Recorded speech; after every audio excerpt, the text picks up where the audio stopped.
You got your list, okay.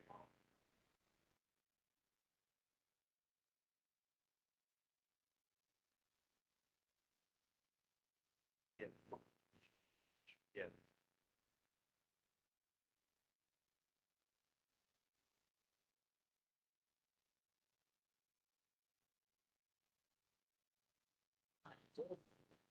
I just rethink it, I think.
Test.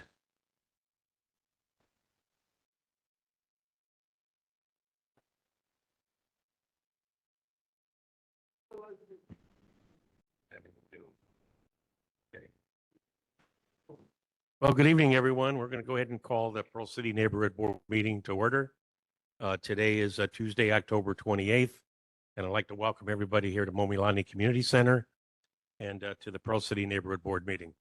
The first thing we'd like to do is if everyone could please rise. We've got the Cub Scout Pack 75 with Cub Master Scott Ogasawa, the group is going to lead us in the Pledge of Allegiance. Thank you.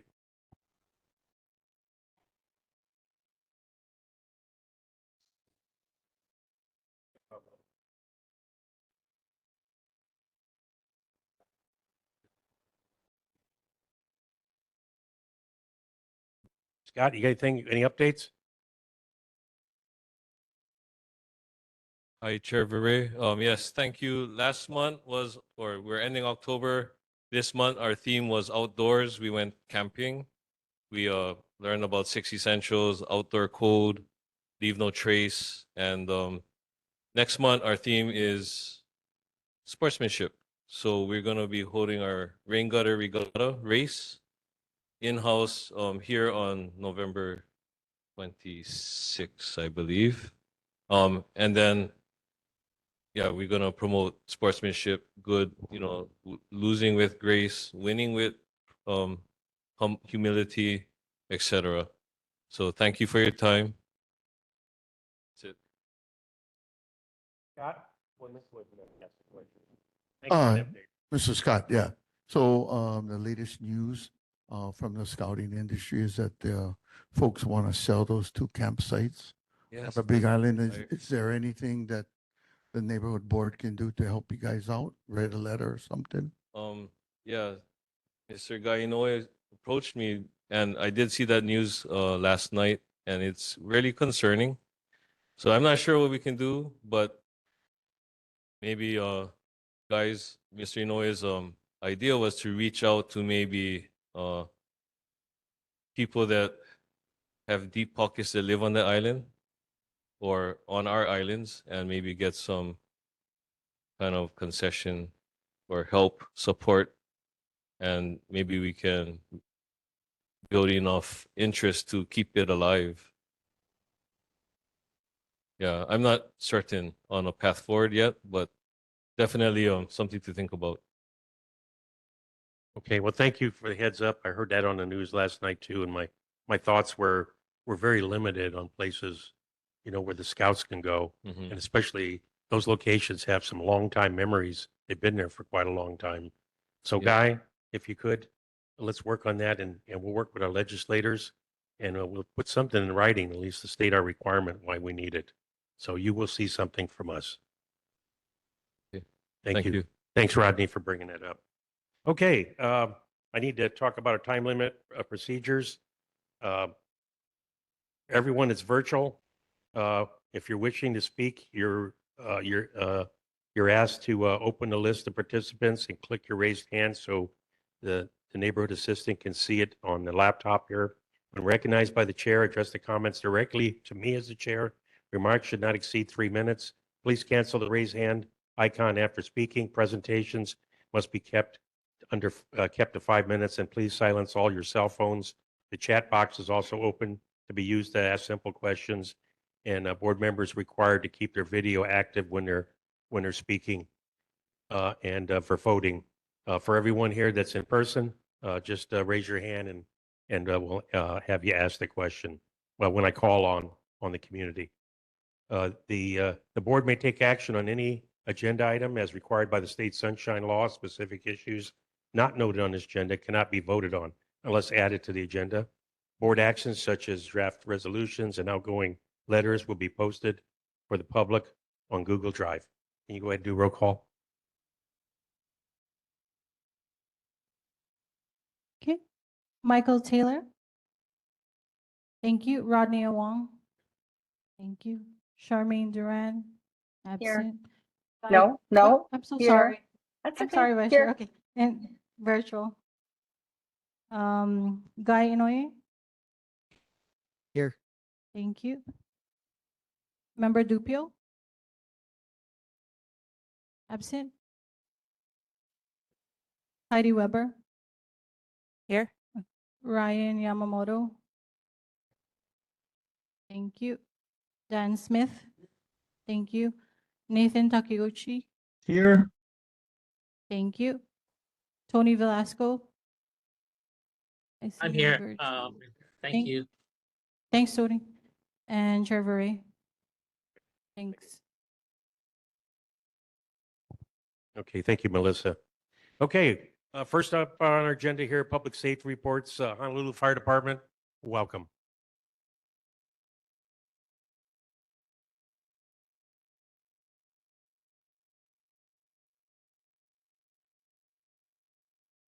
Good evening, everyone. Firefighter Recruit Muse. Today, for statistics on September of 2025, we've got 2 structure fires, 1 wildfire, 2 nuisance fires, 1 cooking fire, 4 activated alarms, which resulted in no fire. For our emergency calls of September, we had 131 medicals, 3 motor vehicle collisions, 1 mountain rescue. A nuisance fire is classified as a rubbish fire, anything outside of a structure or a vehicle. And then for our safety tip of the month, we're going to be talking about seasonal decorations. So with the holiday season just around the corner, consider fire-resistant, non-combustible decorations. Choose only Underwriter Laboratories approved electrical decorations and follow manufacturer's instructions for installation and load. Use lights that are in good repair. Always turn off lights before leaving your home or going to bed. Do not overload power strips, surge protectors, and extension cords. Never leave candles unattended. Secure lighters and matches out of reach from children. And then, do we have any questions? Hey, board members, any questions for HFD? Anybody virtual? Seeing none. Community, any questions? Seeing none? Okay, thank you very much. Thank you. Okay. Honolulu Police Department, welcome.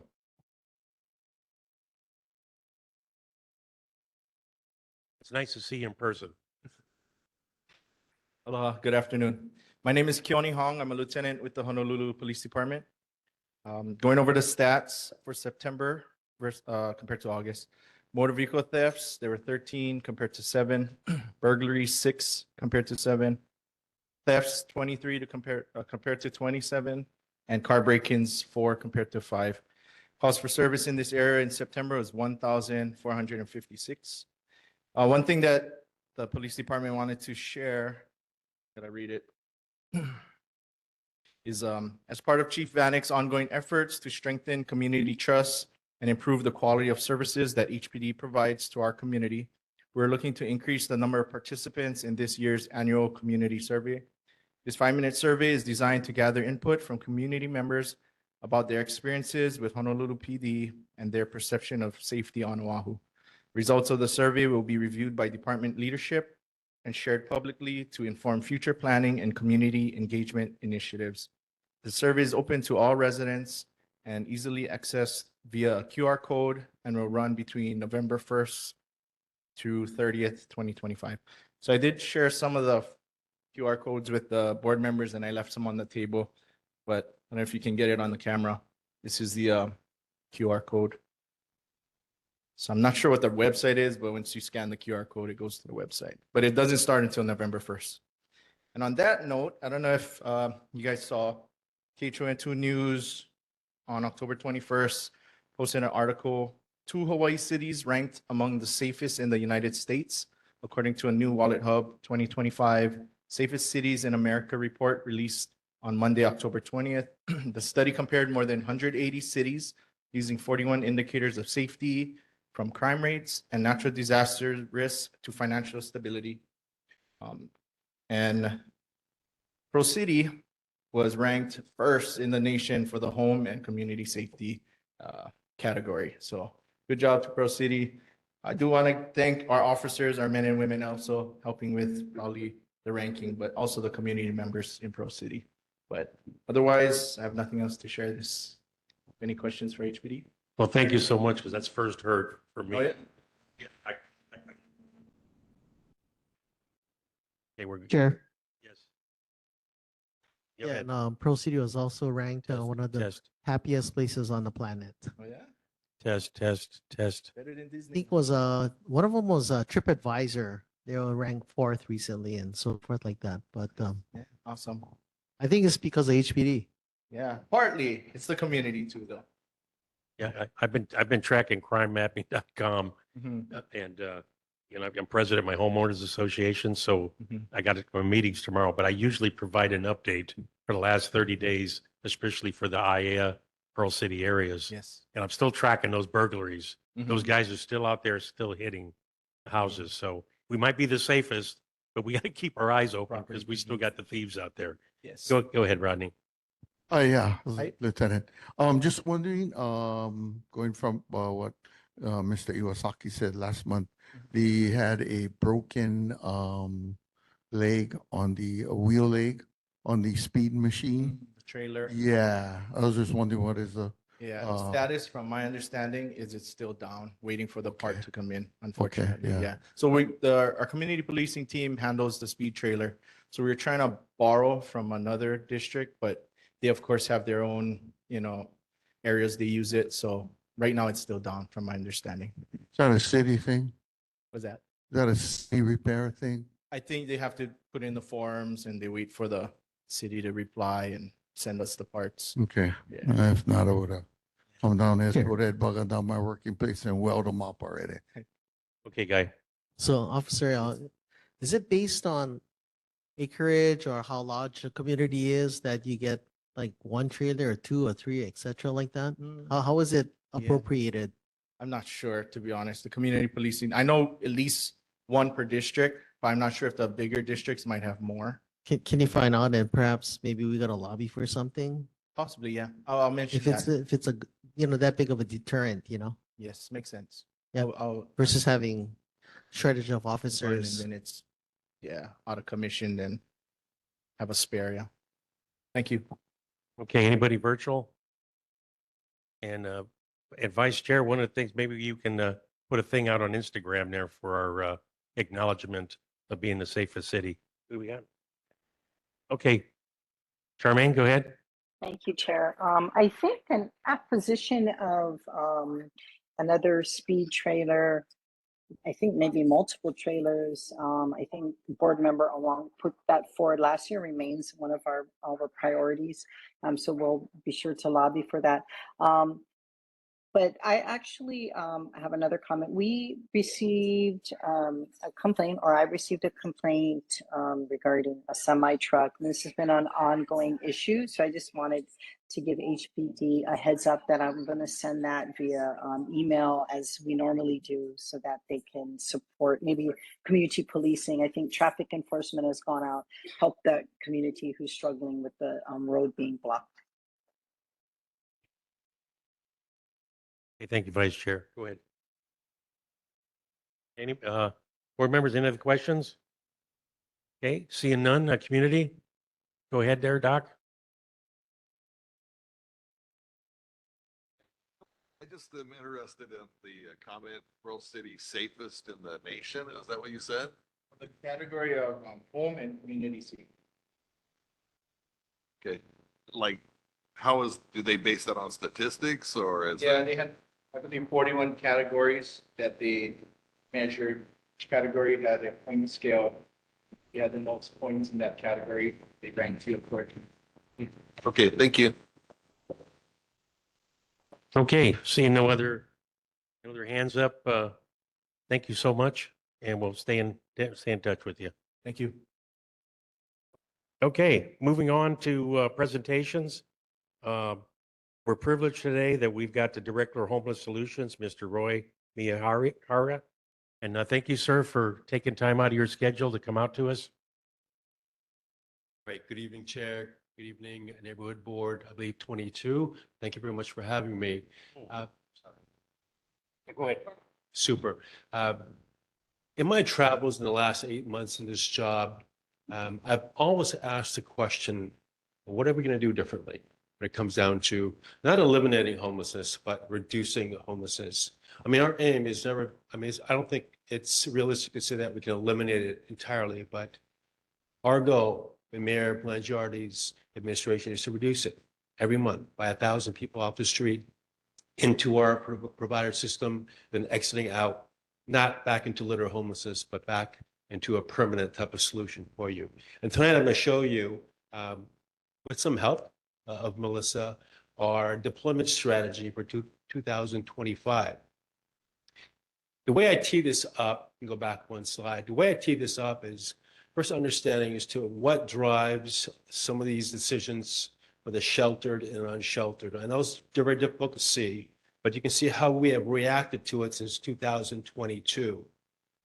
What you see in the middle of those green boxes is how we're going to start categorizing what we're going to provide for the public, for the folks who are homeless.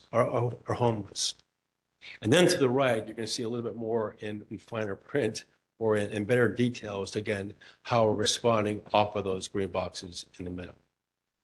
Next slide. Now, a lot of these decisions are based on sometimes the courts and how the landscape changes. The first one would be the Martin versus Boise decision in 2018. Briefly, the courts ruled that governments could not enforce anti-camping type of ordinances pretty much across the nation. And then we go to January 24, which we had a case with the ACLU in which the city won, and that we could enforce the sit-lie type of ordinances, the anti-camping ordinances in public spaces. Then you fast forward 5 months later, you see the Supreme Court decision of City of Grants Pass in Oregon versus Johnson. That ruling was that now governments could enforce these anti-camping type of ordinances. Again, a month later, locally, we come to a middle ground with the ACLU, understanding that we can again enforce our ordinances that pertain to anti-camping. And lastly, you might have known this in the last 2 or 3 months, is President Trump's EO on homelessness and straightening out some of the cities that he deems as needing cleanup, but also including spending a lot more funds on severe mental illness, substance use disorders, providing a lot of funds behind that type of treatment. So the changing landscape sets it up. Back in 22 and 23, you're seeing how emergency shelters, in a more kind of linear type of fashion, how we approach this. It was just limited to emergency shelters, some transitioning housing. It was more like that in the state of Hawaii, basically in Honolulu. Then we started moving forward and understanding that we can't always take kind of one approach. I think the approach since 2000, maybe back in the late 90s, was a housing first type of model. And I know that worked. Just reading the studies in the past maybe 10 years, it did work, in which you would provide type of, say, housing solution for homeless folks, and you would add wraparound services. Wraparound services would include social workers, psychiatrists, many type of medical people to help those folks who are all in one structure. Again, that worked, but as you would know, as we start moving forward, you have to maybe start diversifying those type of supplies for the needs out in the street. So what we thought about was having what we call a segmentation. I think most of us are probably familiar with that term because we're always market segmented. If you're on Amazon, if you're on YouTube, algorithms are reading what we're trying to buy, what we're looking at. They start dividing that broad population. They start tailoring their advertisements, their types of messages, their marketing towards the people and how we buy things. So we thought that might be the best way of approaching it back in 2023 and then kind of dividing that population up. So we started building our beds and our programs to beds that we call beds of many flavors. The first one was HONU, which many people might be familiar with. It's homeless outreach and navigation to the unsheltered folks. You might know them as those tents that were set up at Blaisdell Park at one point. They're at Old Stadium now. And again, they're providing a huge relief for folks who are in that area. They're not only coming from that area, but also from Waianae. We have many uses for it, meaning many beds that turn over every day. And folks who are there are averaging about 9.5 days before they move to the next level. And some of those levels are homeless type of solutions. What you can see on the right is how we're going to start tallying the number of beds. And the very bottom is going to be the uses. So 60 beds that are provided in HONU, but you can see the use is 876 for the whole year. Again, more solutions, more beds of many flavors, a detox center run by IHS, 230 people served. Next slide, you're going to see them keep moving into what we're offering in terms of specialty treatment beds and then adding up. Makaha out in the west, permanent supporting housing, 60 beds delivered. Again, the uses on the bottom up to 1,166.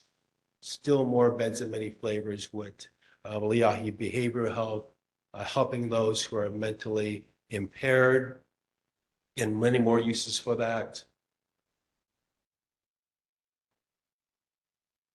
The behavioral health crisis that's run by the city and the state partnership that's handling really the severely mentally ill in the Ebili area. Again, you're seeing again more of a spread of types of programs that the city is offering and endorsing.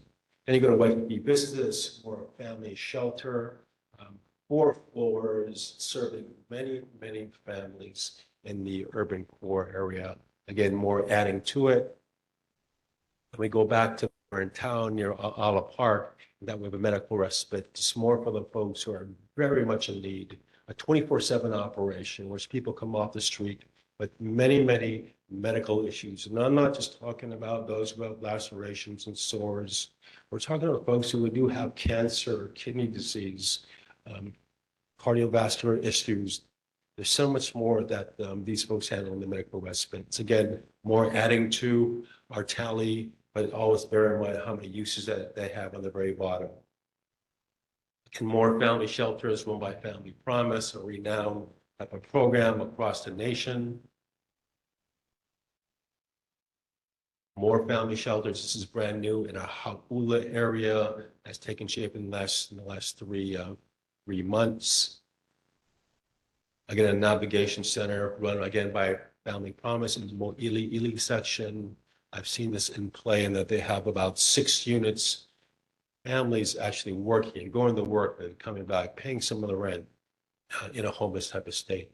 EB Life Center is probably our biggest population of homeless, where we have 4 different cohorts operating from the mental illness side for those who have brain type of incapacities, for those who are just working, men and women who are working just need a spot to live for another 3 months. Then you get to the very bottom and you start seeing a little bit more as to what the state has to offer in their tiny homes. You might have heard about this or seen this maybe back in 2018, and that those that were set up across from Queens between, I think Queens Medical Center and the Department of Health. kind of just starting that momentum of putting together small little villages, small little homes for people to sustain their life. So right now you're seeing where we were in 22 from left to right emergency shelters and how we've kept pace with that in 2024 and 2025. In fact, increased it. Transitional housing has gotten a whole lot better. That's the next step after emergency shelter. And then going to more specialty treatment type of beds, affordable permanent beds, adding more to the portfolio of those who are in need.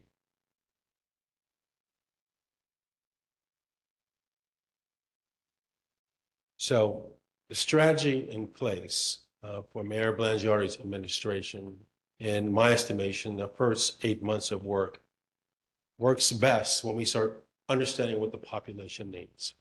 It doesn't come down to, I think, that linear fashion of just saying, we're going to just provide homes and shelters for people who are out in the street. You have to try and just divide up what you see and then do something that suits the needs of those folks out there in the street. We feel we're making a huge mark in reducing homelessness with these type of programs. And we'll continue to do the same thing for the rest of the year, and then think of more ideas that could come from our community in 2026. Thank you very much for listening. Thank you, Roy. So, Rodney, go ahead. You got a question? Oh, yeah. Go ahead. Go ahead. Test. Test. Check. We'll pass the mic down. Check. Oh, there we go. Hey, Roy. Just wanted to just say, I got to tour the Evilay Center a couple months back with state officials and IHS, and just amazing. Just so the board knows, and I just want to commend the city on their efforts there. It's it's care with dignity, and it's great to see that kind of model work. And correct me if I'm wrong, but it was during the tsunami day. The Lieutenant Governor of Guam came down and visited the Evilay shelter and was amazed by it. And he wanted to take that same model and bring it back to Guam. So yeah, no, just want to say mahalo for your guys' efforts, because it really looks amazing. The clients there, it definitely impacts them. So mahalo. Thank you very much, Michael. Rodney, go ahead. Hey, Roy. Good Rodney. to put a face with the voice. Okay, so when we designate the homeless, are we putting them into different categories? Mental health, drug addiction. My question being is, are we keeping track of these people? Because if they're coming off the streets for services, then I think, I don't know, maybe the ACLU will get a little bit annoyed at what I'm saying, but I think there's a better way to track these people and keep track of them so that we know, what their progress is, or if they need any more help, and then put them in different categories so that we can get that extra help for them. But I think keeping track of them, because some of them, they get a little bit, they're going to tend to use and overuse the system to the point where, oh, I can just go over here and get free stuff. So at a point, you know what I mean? We got to get a return on our investment. So I think the return would be like, okay, can we get you off of homelessness and get you in a shelter, get you a job? Because, sometimes every Sunday mornings, I go to the 7-Eleven, I make my run in the morning, and there's a lot of guys that come in. Some of them, they look in good shape. So, my first word to them is, hey, brother, you hungry? Yeah. Hey, okay, buy them something. But you see that sign on the wall? We hiring. You still got a lot of life in you. Take advantage, make use of your life. Get straight. So, if there's a way that we can track these people, to see what you guys are offering them. And, we got to get a return on it somewhere. My comment to that, Rodney, is when folks ask what could the community do, that's exactly what we'd want the community to do, because they're offering help and you're trying to motivate them to get back into society, be a productive member of the society. I'm understanding that those who are on the street, after maybe 6 to 9 months, they maybe lose their clarity or their focus on what life should be about. Trauma sets in. It could be because of an addiction or a severe mental illness, but that's when we start, I think, start losing folks to the street and they stay out there a little bit longer and become chronic after about 2 years.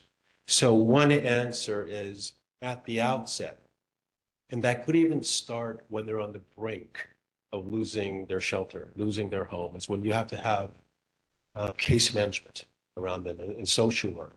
But once they get past that and into the homeless type of situation, we feel you have to double your efforts on the case management side.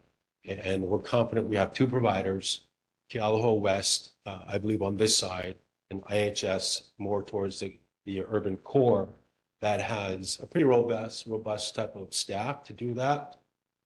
Now, following through, even into permanent housing, I've learned a couple of our programs do that because they're contracted to do that. Plus, they have big hearts. That they go at least 12 months past them getting to permanent housing to make sure that it sticks. I think they have a good track record with that. It's called Liahi Behavioral Health. They're one of the programs that I talked about. They do a fantastic job about following them all the way through so they don't return back to homelessness. So there is hope. It's just a matter of, I think, really wrapping ourselves around them, including the public. Thank you, Rodney, and thank you, Roy. Our vice chair has some questions. Charmaine, go ahead. Thank you, Chair. I have actually 2 questions. In case I missed it, what is the city doing differently because of July's executive order? And 2, what audits or program reviews have occurred in the last 10 years regarding the many different revenue streams for the homeless program? Okay, I missed the second question, but the first question, my answer is what we're doing differently from 2023 is, again, looking at it from a market segmentation type of concept and looking at what folks need out there versus doing a one-size-fits-all type of program. We're understanding that there's severe mental illness, there's substance use disorders, there's different type of complexities in what a homeless person has to go through. And we're starting to build beds or programs that fit those needs. That is not brand new to the nation, but it is a newer type of concept that we have that Mayor Blangiardi is obviously endorsing along with Director Anton Krucky of DCS. That is new to what the state has seen. What was your second question? You mean new since July? Because you mentioned the executive order. I'm just trying to figure out if we've changed. It doesn't seem like it because I'm familiar with most of these programs. So I mean, the order was just recently, right? So I'm just wondering. So I don't think that's actual change because we've been delivering different services based on need, right? For a long, long time. And the other thing is, has the city carried out any kind of audits or program reviews regarding the different types of revenue stream to see if they're actually doing a good job in implementing the program? Are you talking about an audit in the homeless division? Or are you just talking about in general? Anyone, we give many different types of grants for homelessness. Is there any kind of audit for any of them, whether it's community services, whether it's CDBG, our own programs, right? Or how do we know it's working? Or how do we know the funds are being used well? I don't know of an audit that's going on in our division. I don't know if there's a self-audit on its way. I'm a believer in how we built our strategy and how we're executing it. It is not anything that is so close to what you might think of in the mainland that might be going on in Washington, D.C. that's sometimes kind of blown out of proportion, in which we're sweeping through streets or parks and putting people in just different spots where they have to move back. We approach our type of enforcement, we'll call it, with a lot of humanity involved and a lot of time given, and with a lot of our service providers leading it. They're the ones who, before we go and try to move people from one park that's really a public space to another spot, we have our service providers in there for at least sometimes 1 month to try to ensure that we can get folks to the next spot of shelter. All right, because I just wanted to make clear, because I think you guys are doing a good job. I think the city has worked really hard over the years. I just want to make sure you're not, assigning credit to some big shift when you guys have been doing a good job all along. So that's all I just wanted to clarify. Thank you. Thank you for that. But I will add this, though, being at neighborhood boards and answering questions for anyone calling on my phone, in a way, is for me to self-audit what we're doing. We do want to improve because we know that there are too many people in desperation out there. Okay, any other questions for board members? Okay, lastly, we had the Hono team come out to Pearl City. And I think prior to that, there was some resistance from other neighborhoods of having the Hono team come into their neighborhoods. We welcomed them. And when they set up in Blaisdell Park, we saw the impact. And then it came to the point, they came to us and says, do you mind if we extend? Wholeheartedly, this board agreed, yes, stay as long as you want to, because they were making a difference. Even if it's one by one, it's still difference. And I actually went in and watched the operations there. I talked to some of the families, they definitely needed help. And that was a method of them at least getting out of being homeless. The other thing, Roy, is we still got a lot of Freelanders coming in on the flights. Have we done anything creatively to try to entice them to get back on the plane? You saw that Attorney General Pam Bondi came up with the plan to try to get illegal aliens to go back, to their homeland. And they're offering, I don't know, I don't remember what the cash is, but they give them a cash amount and they're leaving. So I don't know if the state, with the money that we're spending, is it possible we come up with a pot of money to entice these people that came out here for the free ride to get them to go back to where they came from? Yeah, unfortunately, we can never know whether folks are coming here just to be homeless. We do know that they would love Hawaii. They want to enjoy themselves here.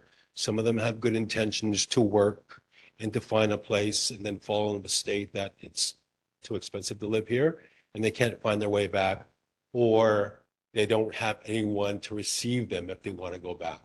But we do have a program with the state that IHS runs pretty aggressively, in that we will offer those who might come to our shelters a chance to go back to their home. It might be Alabama, it might be Alaska, somewhere else. We don't ask as to how you got here. I don't think it would be an appropriate question unless they want to answer it. But we do offer them more than 50% of the fare to return back to their home, as long as they have someone there to receive them. Again, the humane thing to do is send them back with someone there to receive. Of course, there are suspicions as to how they got here, besides the beautiful weather and the people and the chance to just live a terrific life. But we don't pay so much attention to that. We just want to make sure that if they have a final spot here, that we have ways to get them back to their home. Yeah, I just wish we had a way to hold other states accountable, because as the weather starts to get cold back in the mainland, you got Pennsylvania, Indiana, Chicago area. And I know for a fact that they were putting people on airplanes. And of course, you ask them, where you want to go? Oh, Hawaii, where it's warm.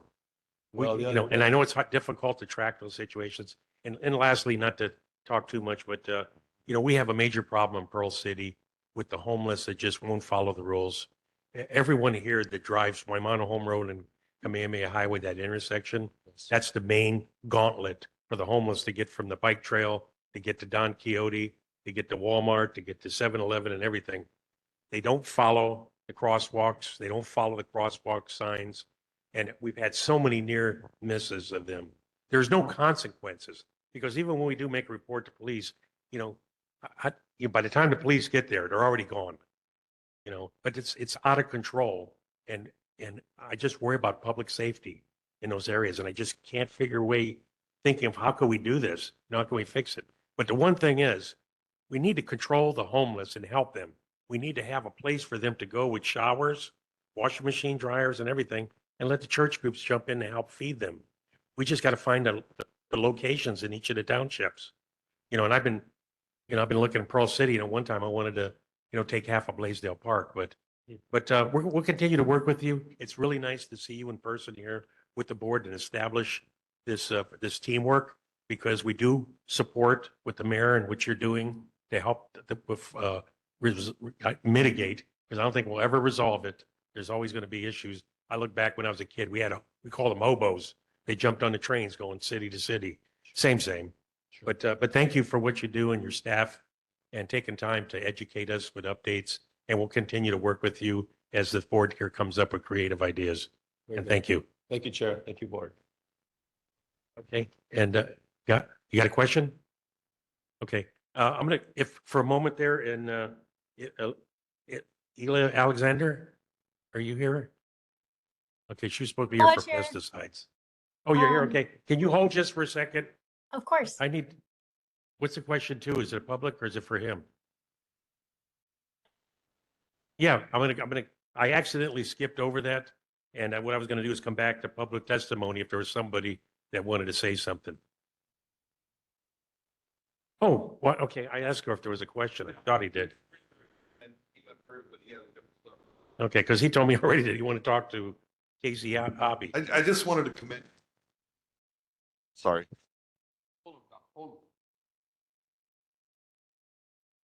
Yes. Yeah. I just wanted to commend you on your work that you're doing. I think it's a nationwide problem. It's specific to us here in Hawaii. And I know it's a hard thing to get your arms around, or all of us to get our arms around. I like to always say, there, but for the grace of God, go I. And, but I do, as I was thinking about what you said, I think there is different as there's the folks that generally found themselves in a situation and they can't get out and they need help. There's probably folks that want to be free spirits. There's the that maybe have a drug problem or mental health issues. So there's all different pathways addressing it with your I forgot your title, the different beds of many flavors. But one thing maybe I missed it in here was like, so what is the estimated number of homeless in Honolulu, County of Honolulu, for one? And then I saw numbers, like how do those, what I would want to see is like, okay, for people that found themselves in a tight situation, I know you can't get firm 100% numbers, but if you had numbers of how many people were in a bad situation wanted to get out, and then you had a pathway, and like, how are those numbers being reduced? It was kind of back to what the chairman was saying. How are we measuring effectiveness of the program? So I'm not meaning to be critical at all.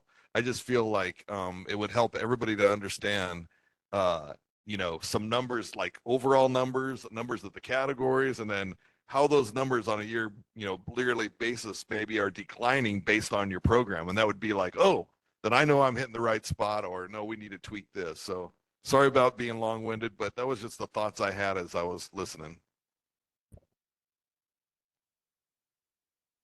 Thank you, Doc. Thank you for the question. It's working. Thank you for the question.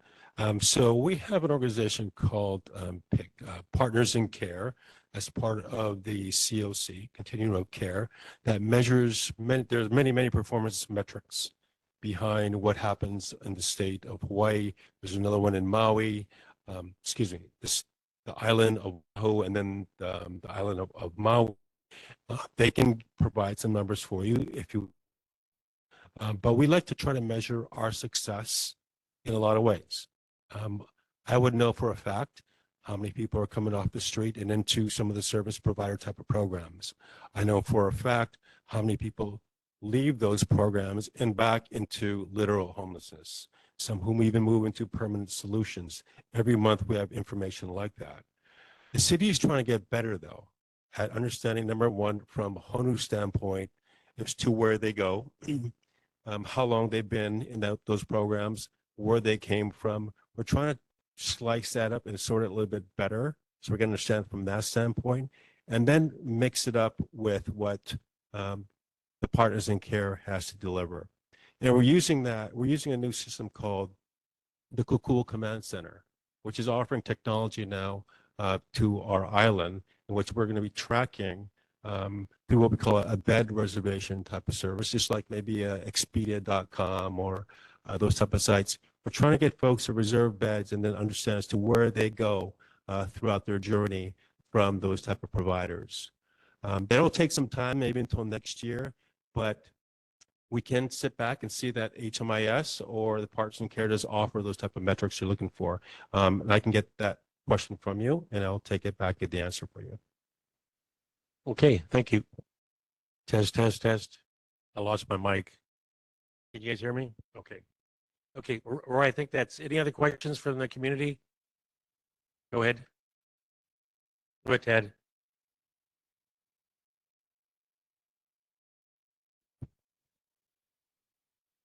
My name is Tad Saruma, 838 Homoana Street.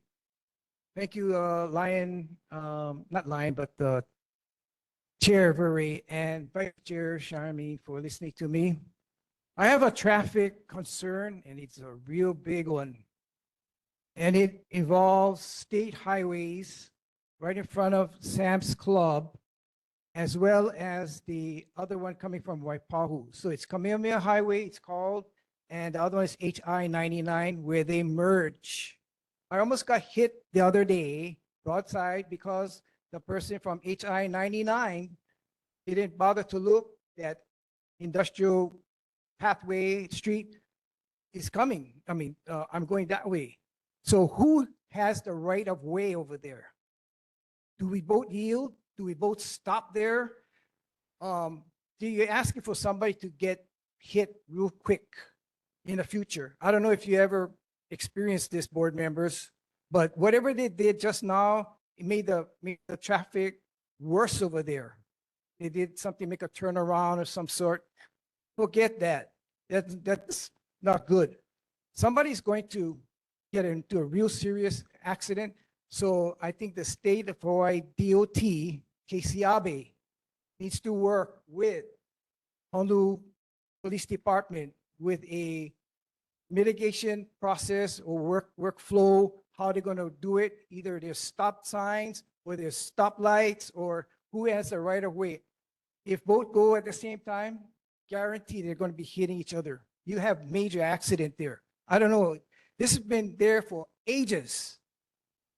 This 2-lane coming up to Acacia, and it was there when I was on the board. So I don't know what they're doing, but it came worse, and somebody's going to get hit, and you're going to get a suit.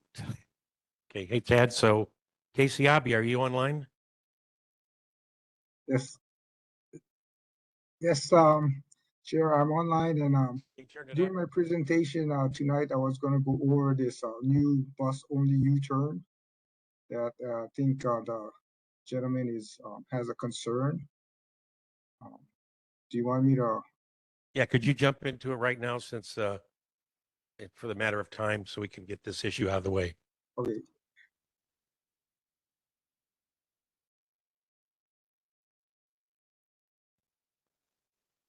Are you going to share your screen with us then? Yeah, I'm in the process of sharing it right now.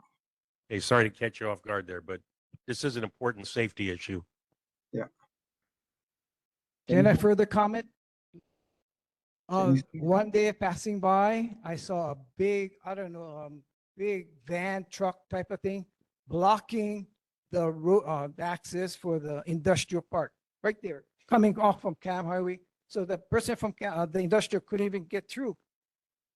So you have all these situations that are not good. And the line just keeps getting longer and longer and longer towards Waipahu. Mhm. Yeah, That can- turnaround is not working. Sure. Let me go through my presentation here. At last month's meeting, I mentioned that we were in the process of opening a closed H2 R2 ramp on October 1st, where the buses can drop off passengers at the Highlands Transit Station and then use the newly constructed bus-only U-turn near Sam's Club to get back onto Kamehameha Highway westbound to avoid the congested Acacia Road intersection. Unfortunately, instead of opening the ramp on October 1st, the ramp was open on Saturday, October 11th for all motorists. Also, at last month's meeting, there was a concern about the homeless encampments near the transit station. This slide also shows the location of a few homeless encampments during my field investigation. The location of the homeless encampments are under the jurisdiction of HART and the Hawaiian Homelands. This slide shows where buses and motorists from Waipahu and Waipio can take the H2 northbound on-ramp from Farrington Highway to get to the H2R2 ramp. All vehicles can drop off passengers at the Pearl Highland Transit Station and drive towards Acacia Road intersection on Kamehameha Highway. This line shows the H2R2 ramp that connects Kamehameha Highway going eastbound toward the transit center. Vehicles utilizing the open ramp will also take them to the future signalized left turn lane at Koala Street and the new bus-only U-turn near Sam's Club and the Acacia Road intersection. Vehicles are prohibited from making a left turn into the Pearl City Industrial Park on Waihona Street from the H2R2 ramp. Vehicles are also prohibited from making a U-turn at Waihona Street while driving westbound on Kamehameha Highway. Back at the September 2024 neighborhood meeting, I mentioned that their elected official hosted AEA Pearl City Community Town Hall meeting on transportation on September 11, 2024, where our director gave an update on installing the new traffic signalized left turn lane at Koala Street when the H2R2 ramp is open so they can avoid the congested Acacia Road intersection. At the September 24th meeting, we were hoping to advertise the project in September 2025 and start construction at the end of the year. Unfortunately, due to delays with the environmental assessment process, the advertised date has been pushed back. The new tentative advertised date is March 2026, with construction starting in the summer or fall of 2026. I will provide additional project information at a future neighborhood meeting when they become available. This slide shows the new bus-only U-turn being utilized by the bus during my October 17th field inspection. Although there's a sign saying restricted lanes, city buses only, and the lane is closed from 12 midnight to 5 a.m. in the morning, we currently do not have anything except for HPD enforcement from preventing other vehicles besides city buses from utilizing the new bus-only U-turn lane. Unfortunately, during my October 17th field inspection, I witnessed a car utilizing the bus-only U-turn route so they could avoid the congested Acacia Road intersection to get to the Sam's Club's entrance. The vehicle had to wait a few minutes before it could cross the 3 through lanes on Kamehameha Highway westbound to get to the Sam's Club entrance. I was able to take the pictures shown on the lower portion of my slide when I first witnessed the vehicle entering the bus-only U-turn route. Then I was able to walk closer towards the back of the vehicle, waited until the car had the opportunity to cross over the 3 through lanes on Kamehameha Highway. Knowing that other vehicles besides city buses may use the new bus-only U-turn lane when there is no HPD enforcement, we will monitor the traffic coming from the transit center to see if traffic starts backing up and causing more congestion in the area. So in this case here, this picture shows cars coming from, Farrington Highway. They have to cross over in order to get to the left turn lane on Acacia Road. And this is where I can see the congestion comes about because traffic coming from the transit station will have to stop until it's clear in order to get through and proceed towards home improvement or Rose City area. But that's my presentation, and I was going to take any questions. So Casey, Yes. I just told you that the person coming from Farrington or HI 99 is not looking. And Yeah. that person thinks they have the right of way. Which is it? Does one of us, does the one coming from the industrial park have the right of way or the Farrington High, the cars HI 99 the cars coming from the transit center have the right of way? has the right of way. Well, those guys coming from HI 99 are not looking. Yeah, They're just going, and they're going to be hitting somebody coming from the transit center. Now that is open more because of the second phase. So more people are going to be dropping off, using it, and yes, we installed these. Blocking it also. Yes. Blocking. So Casey, is there a way that we get a sign up there to say that that specific entrance there has right of way? I can go check with our traffic branch here to see if we can provide an informational sign to motorists. It's no problem, but before we didn't have these raised curb with flexible delineators, and we noticed that cars were crossing over. So we installed these new curbing with flexible delineator to ensure that cars don't cross over too early or block the through road coming from the transit center.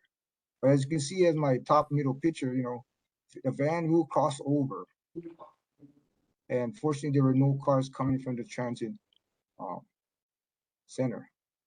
But yeah, I've been trying to monitor it, go out during my field inspections to see how the traffic is. I noticed traffic builds up during the lunchtime area that time. But yeah, we are concerned about it. But the city, my higher ups, talked to the city and they decided to put in this bus only U-turn lane.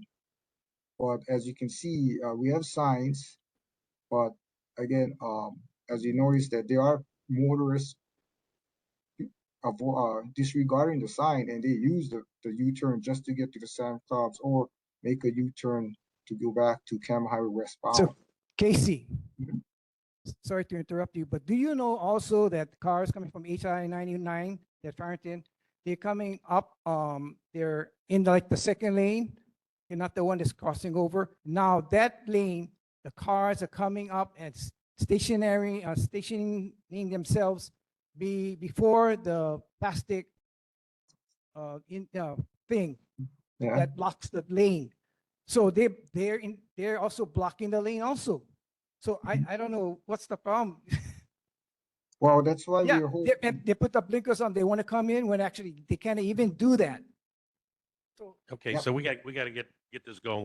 yeah, We're spending a lot of time. Heidi, you want to say one thing real quick? Go ahead. Yeah. So, am I on? Yeah. Okay. So I actually yesterday went from Sam's Club. I had to take my daughter to Waipahu and I forgot and I came out onto the basically past Kamehameha and I'd have to get onto the H1 at that point.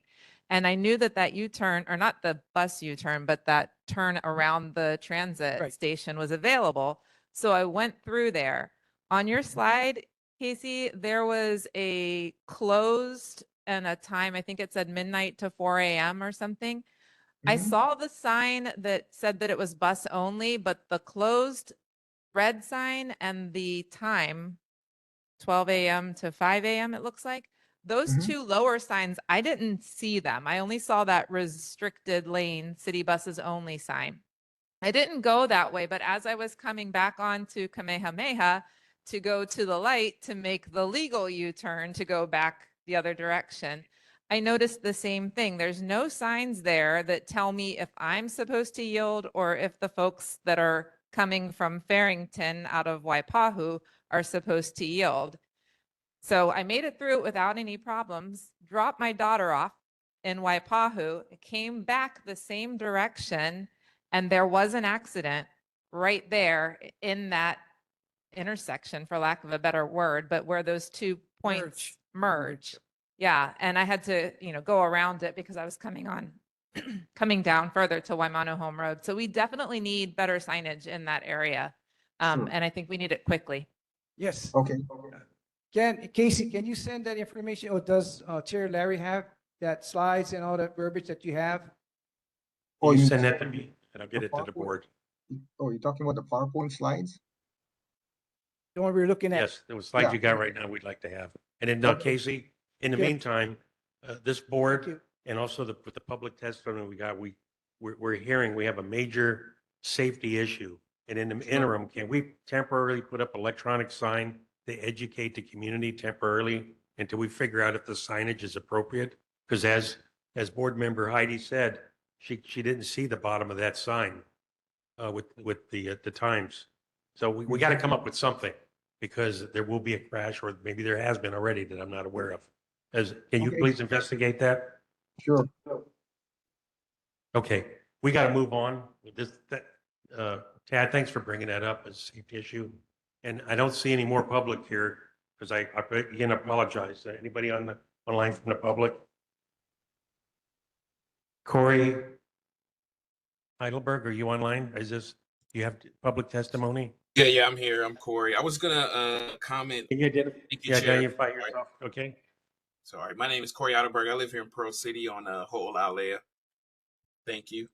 Great. Just to Mr. Abe, for the bus lanes, I was gonna say in a lot of cities they paint the bus lanes different colors, so that might be something different to do. I know in New York a lot of the buses have cameras on the front and the back as well. So I remember driving in that lane, and I'm not, you're not supposed to be in the lane and getting my license plate picture taken. So that could be something that could be retroactively added to the buses. Okay, sure, yeah. Again, this is a city project, so we'll work with the city. All right. Okay, we're going to move on. Thank you, Casey. We'll call back later. I'm going to move on now, since there's no other public testimony. We're going to move back to presentations. We've got Ela Alexander. Are you still on? Hi, Chair. I'm filling Okay. in for Ella. She's no Okay. longer with our office. She's finished her internship earlier this summer. And who are you? My name's Yvonne Yoro. I am the office manager of Representative Caruso, but I'm actually filling in for our other intern who's with our Climate Future Forum group. Okay, well, so they're we the welcome ones you. who are, thank So you. Thank you so I'll much. let you jump into pesticide use. Yeah, thank you. And thanks so much to your board for allowing me the time to share this. I know that there's a lot of other issues that you folks are covering. So I want to share briefly a little bit about what our office has been doing and what we've been working on and sharing across, or trying to share with each of the neighborhood boards on Oahu. Let me pull up my screen. Okay. Can you folks see that? Yes, we got it. Okay. Okay, so like I said, we're going to each of the neighborhood boards, sharing about the work on pesticides. And this is work that we're expanding from work from community advocates, those who have sounded the alarm on pesticide use and overuse on our islands. I'll share a few maps later on of like where folks have been spraying mostly, but just so we are all on the same baseline and have the same basic understanding of pesticides. Pesticides are substances that are designed to kill or deter pests, including insects, weeds, fungi, and rodents. They have been shown to, pesticide use and exposure are a human health and environmental concern. Some have been shown to cause cancers, disrupt hormones, harm reproductive health, harm our nervous system, and cause another slew of problems. On the environmental front, pesticides have also been known to reduce the microbial life in soil, making the soil less effective and sequestering carbon and retaining water. And the main reason why I'm here today is to share about restricted use pesticides, or RUPs, which are pesticides that are not available for purchase or use by the general public due to their potential for causing unreasonable adverse effects in the environment or human health. They require certification to purchase and use, and they're most commonly sprayed in North Central Oahu and West Kauai. So with the help of community advocates, mainly those who work for the Hawaii Alliance for Progressive Action, the state legislature passed Act 45 in 2018 and enacted in 2019. And this act established a 100-foot buffer zone around schools, stating that no person shall apply a restricted use pesticide on or within 100 feet of a school property during normal school hours. However, there are, for examples of RUPs include 1,3-dichloropropene or 1,3-D, which is used to control nematodes and other soil-borne pests, including fungi and insects. And then another example is metamsodium, which is a soil fumigant used primarily in agriculture to control soil-borne pests like fungi, nematodes, weed seeds, and insects before planting. With metamsodium, this pesticide is highly prone to drift, and on really windy days could travel up to over a mile away from where they're being sprayed. So way over the 100-foot buffer zone that Act 45 established in 2018. And while Act 45 helps to protect our communities from RUPs, there are general exemptions for other pesticides such as neonicotinoids and those that are sprayed on experimental field trials. So neonics are among the most widely used insecticides worldwide. They're found in treated wood for building houses. They're also found in like dog collars. However, neonics are harmful because they act on the nervous system of insects with very low toxicity to mammals and minimal environmental impact. So they're considered a reduced risk pesticide. On the experimental field trials exemption under FIFRA, so the Fungicide, Insecticide, Rodenticide Act, this type of registration allows manufacturers to field test pesticides under development. So manufacturers of conventional pesticides must obtain experimental use permits before testing on the pesticides if they conduct experimental field tests on 10 acres or more of land or 1 acre or more of water. So I'm here to share that Act 45 is not enough.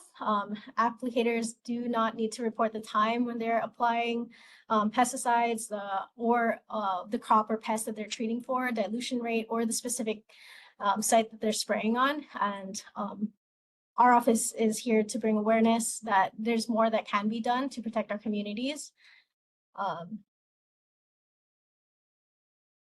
What I'm showing here in this section at the very top, this is the baseline of what folks have to report annually. So what's outlined in green are the indicators or the items that applicators must submit, but you can see that what's outlined in or what's not highlighted in green include formulation, pests, the pests that they're controlling for, dilution rate, time applied, crop and site or site, and other items. So while there's no real restrictions on like for example, the time that's applied, that's really important because one applicator could be spraying on a really windy day. And even though their parcel is more than 100 miles away, with the example of metasodium, those kinds of pesticides have could potentially travel much farther. And then putting that time applied or having applicators input that information would be really helpful in really helping to, build more transparency or have more transparency for the community to know what's being sprayed around, not just schools, but, areas where the public gathers, including parks, hospitals, libraries, things like that. And then what I have below are maps. These are maps from a GIS map that were compiled and created by HAPA, so Hawaii Alliance for Progressive Action. The community advocates worked on this map. So I'll see if I can find more up-to-date maps of information, but this is from 2019. And as you can see on the right side, for Pearl City, there are no parcels, but that doesn't mean that there aren't any parcels that are sprayed now, like in more recent years, because there is that 6-year gap. And I know I'm short on time, so I really want to harp on this slide. So what we're really pushing for and what I want to share with the chair later on is our resolution that we're sharing with each of the boards. And we're hoping that folks can take some action on, having a stance on better reporting of these kind of restricted use pesticides so that we can better inform our communities and take care of our communities. Increased buffer zones are also ideas that have been floating around in our office. Having larger fines or creating larger fines or punishments for illegal use, classification of neonics as an RUP, and then mandating soil and water testing, especially when lands are being transferred or sold. Those are other ideas that we're floating around in our office ahead of the next session. And then how you folks can help, consider adopting resolutions, share any experiences that you folks might have whether that be with like just general use pesticides or exposure to restricted use pesticides. Hold community meetings and forums, and contact your elected officials. And with that, I am open for questions. Yvonne, thank you very much, and thank you for speeding up your presentation. Very important. Can you make sure that you send me these slides so I can get them to the board members? And one thing about the Pearl City Neighborhood Board, we're really concerned about our water and also food to make sure that they're pesticide free. It's really tough that we have had pesticides detected in our water, even though they were at very low levels. There shouldn't be any at all.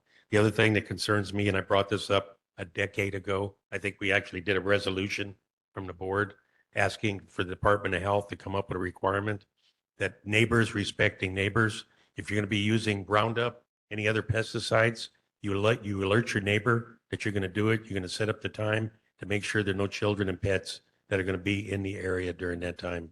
That's not happening. There is nothing that is directing people to do that, and we really need to do something about that. A decade has gone by and I haven't seen anything. Board members, any questions? Go ahead, Mike.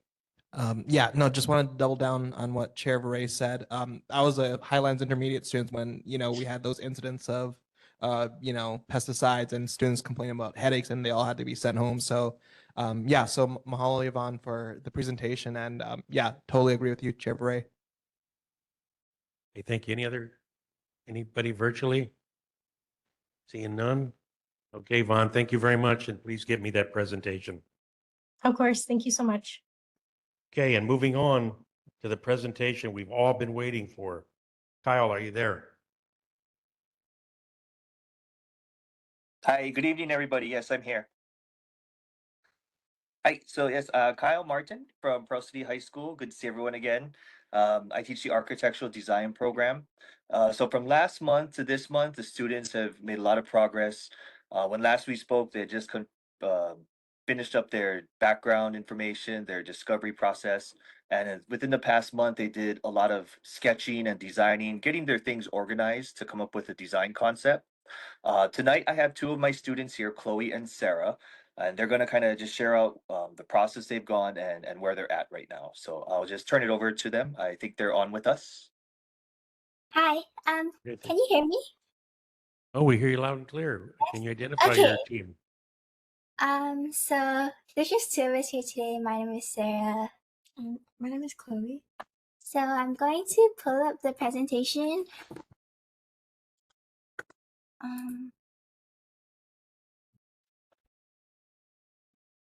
Sorry.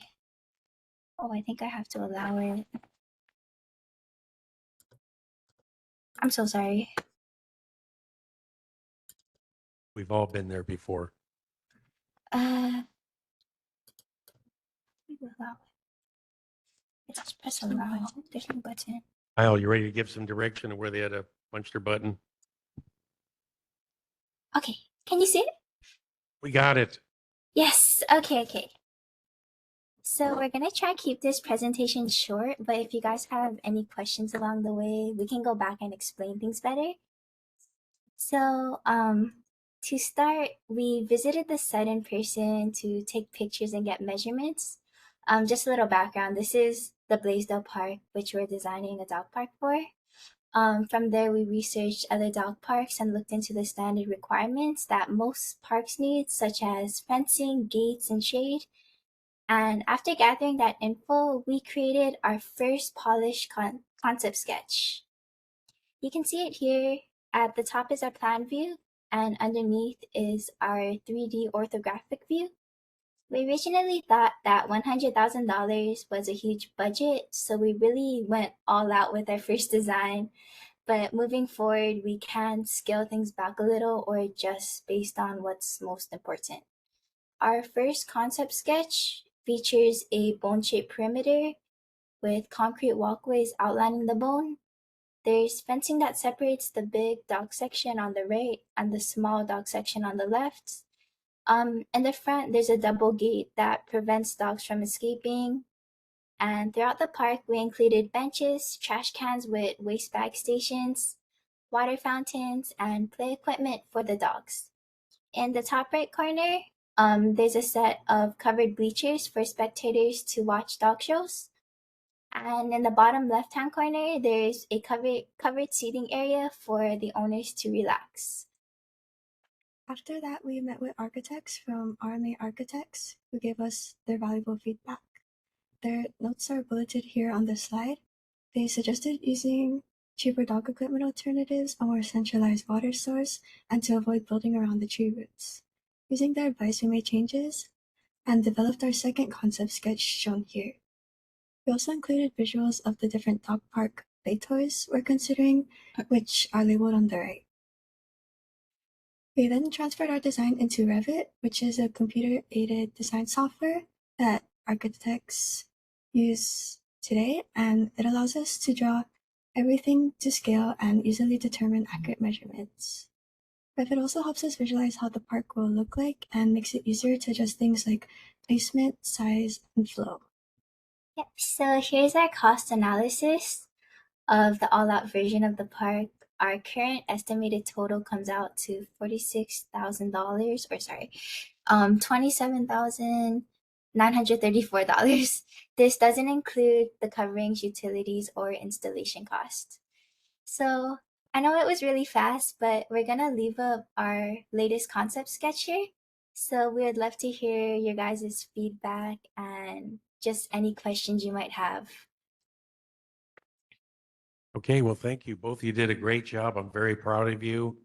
And I'm really surprised there because you talk about creativity. You guys came up 100%. I think the board likes it. I think was it an event of time. Does anybody have any pressing questions? Because I'd like to get moving to the next. Yes, Go ahead.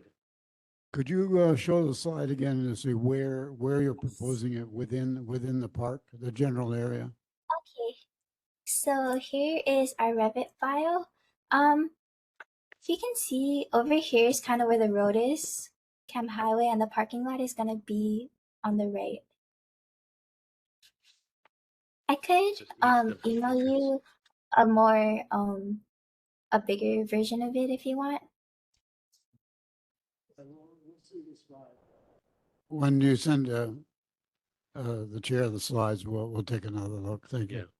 Okay, any other quick questions? Well, yes, we would encourage you as a project to design a swimming pool, aquatics facility for Pearl City High School. And the board has supported this in the past and we will continue to support it. So consider that as a project. Thank you. So Cal, you just heard it. He's already just with the first presentation. we see the request down the road there for another very impacting. Let me put Rodney. He's got a quick question for you. Yeah, Kyle, we got a laundry list for you. So it'll probably extend to next semester and the following years. But just a quick one. I was on my way to Virginia Beach this last couple weeks, and I happened to click onto a video of students in the Los Angeles area designing future cities. And I don't know, I'm going to ask Mr. Hickman tonight if there is a department where it is, because it is within the city and county of Los Angeles. But it was to make the cities more friendly. They ended up doing a lot of planting and gardening inside these concrete jungles. So you might want to take a look at that. It's a worldwide competition that the students go through. Hell of a job you're doing, pal. Okay. Well, thank you, Rodney. Okay, ladies, thank you so much. And of course, I know, Kyle, you're going to send us those slides, and then I'll have some tasking right after this for the Parks and Rec Committee. Okay, the next Can I proposal. ask a question? Excuse me. Oh, what's the question you have? Sorry. We just want to know moving forward what exactly we need to do, because we have a design of the sketch, but we don't really know where to go from here. Is there going to be another architecture firm that we're going to hand this over to?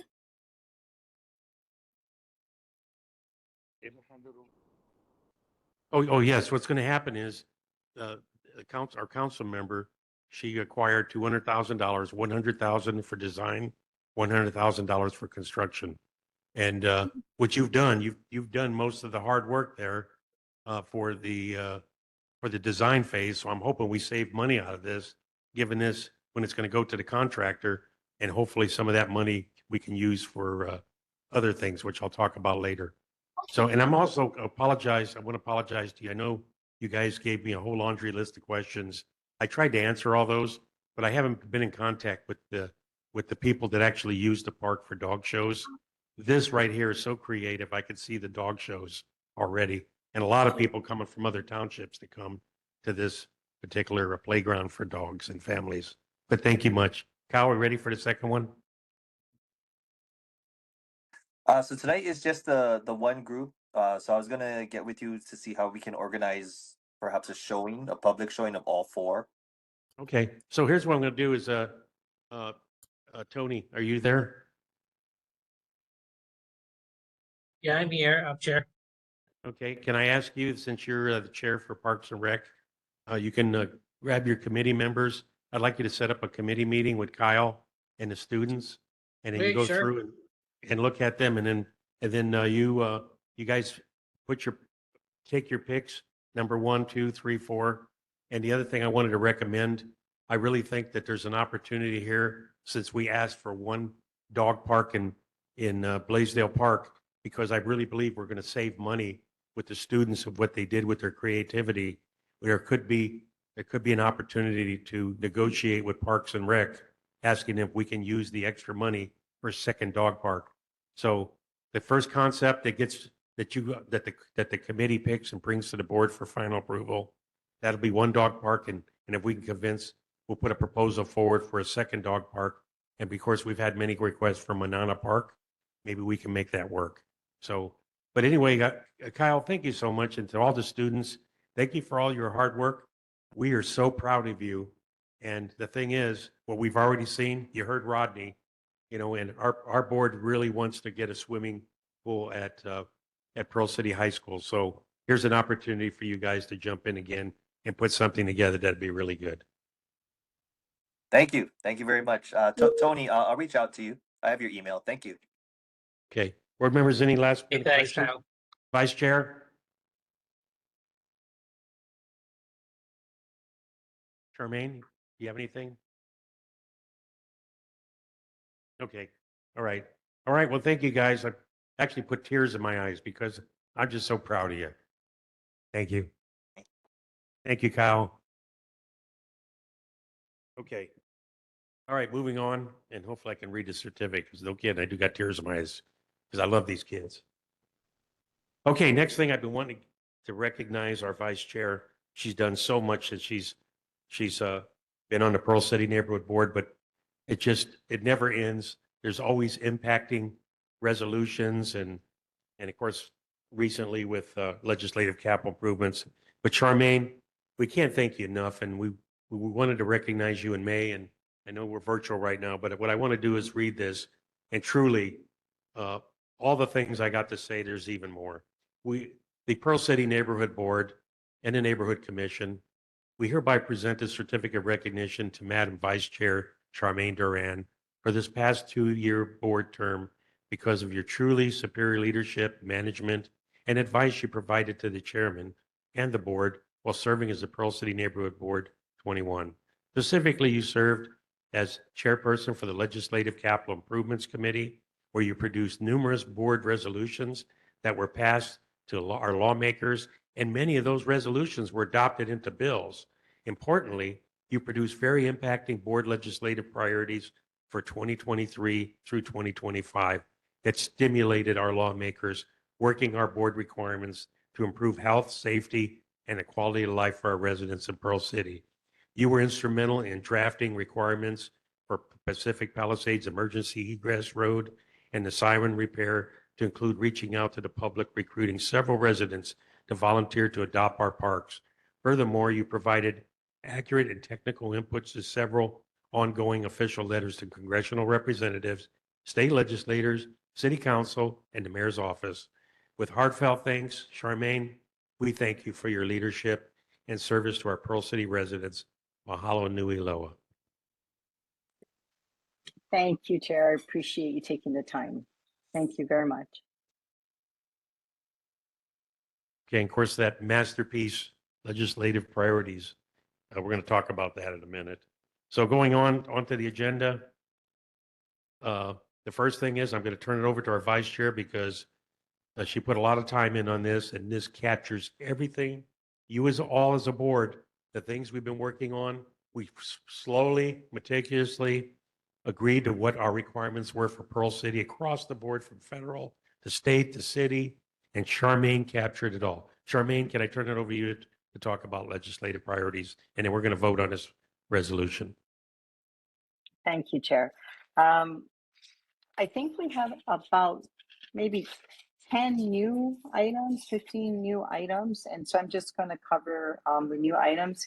And many of the board members will know that the chair and I try to go through and put status of things that we have completed or are in the process of being completed. So adopting the priorities makes it not only easy for our elected officials, but it also makes it easier for us to track the things that we've been doing, because sometimes years and years go by before something is finished. And so this year, members put forward creating safe route plans, prohibiting helicopter operations less than 2,000 feet, regulating residential care homes, funding swim lessons through the Department of Education,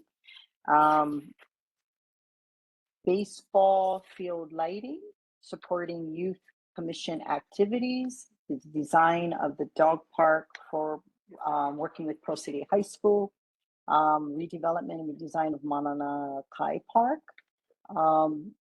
Komomai Drive rock fall hazard mitigation, acquisition of an air tanker for firefighting.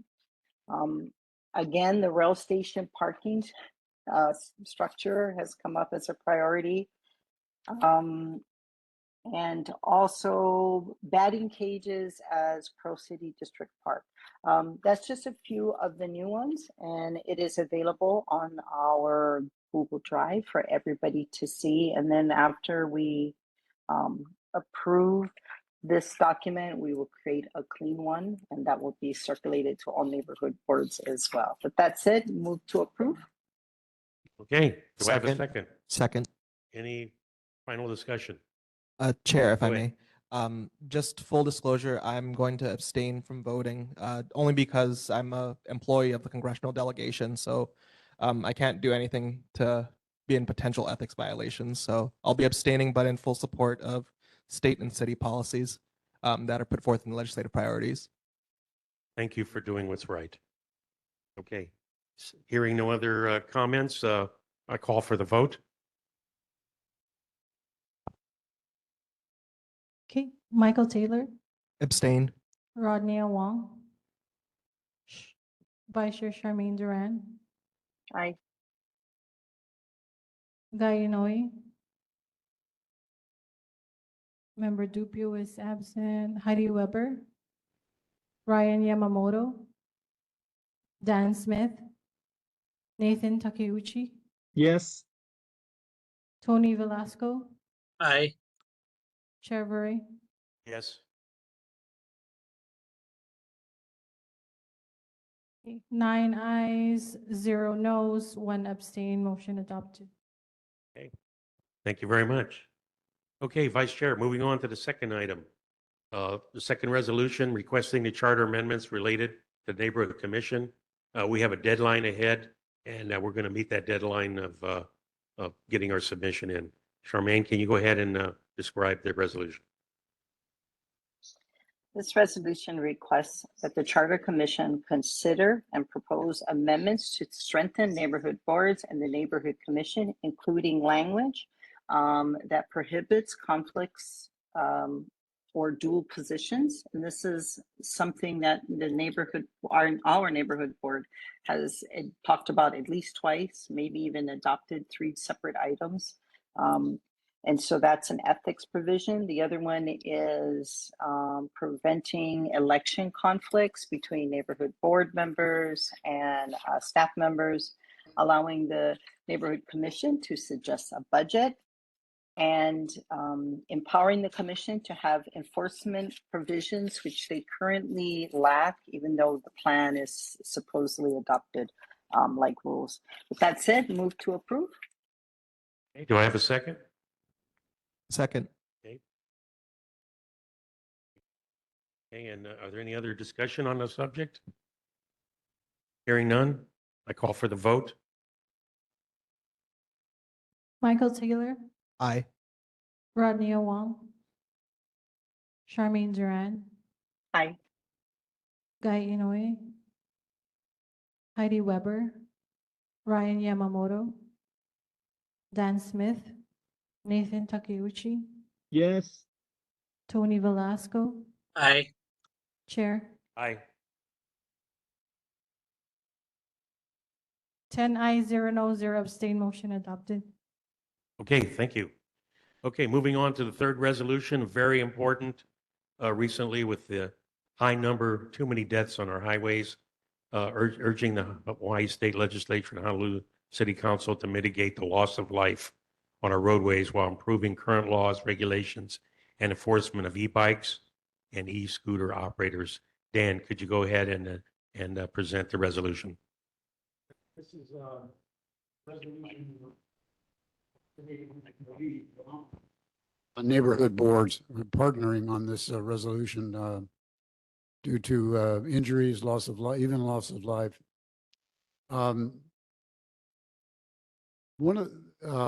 There's been a major increase in the number of e-bikes and e-scooters in our communities, and with parents purchasing these vehicles, even for children who are under age of 15. And also, I want to thank Vice Chair Jermaine for her research here, which made it easy. Basically, state law already prohibits children under the age of 15 from operating an e-bike or an e-scooter. But we see lots of antics on our streets and sidewalks. So the resolution here says Pearl City and Kalihi Palama neighborhood boards are urging the Hawaii State Legislature and the Hawaii City Council to adopt a creative policy development with comprehensive legislation for e-bikes and e-scooters to address safety standards, improved infrastructure requirements, and enforcement mechanisms. One of the things that was clear from research is that we have plenty of regulations, laws and regulations, but we need to have more voluntary enforcement by parents and people in the community. And we are proposing a $200 fine for operating these vehicles over the speed limits. And they vary by type of device. Basically, an e-bike has to have pedals and can't go more than 20 miles per hour.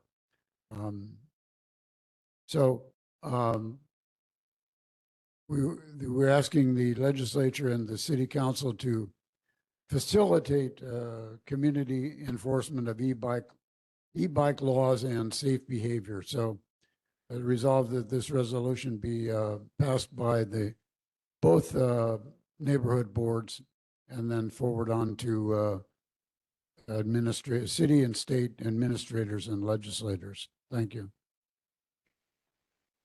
Yes, I move adoption. Do I have a second?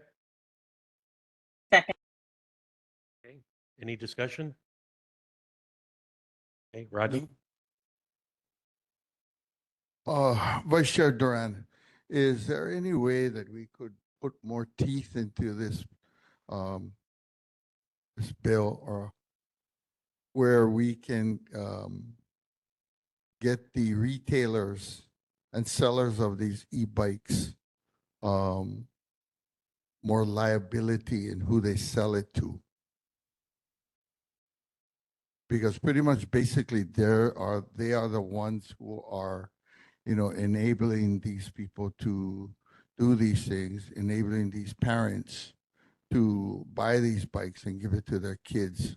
So, I mean, it's good to have all the laws and whatnot, but I think what's missing from this thing is we need to get the retailers, they need to be also responsible. I mean, there was a time when, if you got drunk in my bar and you gave too much beer to a customer, you would be liable if he got into his accident. So that's just a question that I have. Board Member Smith, do you want to amend that first bullet point? Enforce which says enforce the requirement that all e-bike and e-scooter dealers register their sold vehicles online. With the Honolulu DMV while producing a certificate of ownership. So I think there are very concrete proposals in here. Yeah, So- if I could add to this, I think that what this resolution is going to do is our board is stating our requirements to the city and the state for them to take this very seriously and let's fix these issues. We got them in there. But the thing is, though, this opens the door for all of us that when these bills and resolutions come forward for the city council and for the state legislature, any of you can go up and provide testimony and provide those ideas to them. Right, and then say that this is my testimony, but it's also a approved position of the neighborhood board. Right. And when you give your testimony, you identify yourself and says, I'm representing neighborhood board, and you refer that resolution, the date it was passed. I mean, one of the things that bullet points is for impoundment of vehicles. So that's I think that will be No, that get people's attention. works. Okay, let's call for the vote. If there are no other discussions, seeing none, let's call for the vote. Chair, Vice Chair. Chair. Go ahead. Before we vote, could we ask if somebody knows what the penalty is for selling a e-bike to somebody that's under 16?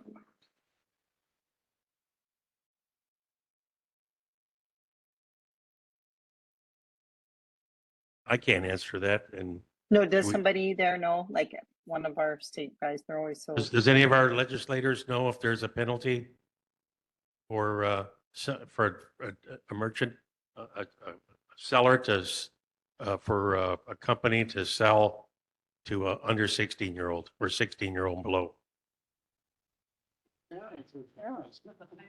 That's all his pennies he's collected all that time. The Representative answer is- Takayama, welcome. Welcome back from Japan. The answer is, we don't know, but we'll look into it. We know that there's laws on the books about driving and using below a certain age, but selling, not aware of that. We will do some research. Thank you. Okay, Aloha, Vice Chair, Chair. It's Trish. Hey, Trish, how are you? Reverend- Come on Yeah, board. hi, hello. Sorry, I'm driving, coming from a dinner, but I know that they are required to register the e-bike, and so the seller gives them like the DMV like form for the city and county of Honolulu. So it's the parents that are purchasing the e-bike. Of course, like you have no control over what happens once they obtain it for their child. But I know there is that requirement to submit a registration, get the, over, but I'm not sure about the penalty. Okay, well, thank you for that input, and we look forward to working with the city council and our state legislators as these bills and resolutions come up, because we got to nip this in the bud. Okay, let's call, if there are no other comments, Vice Chair, any other questions? Okay, I'll call for the vote.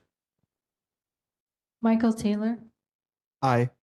Rodney Wong, Charmaine Duran. Aye.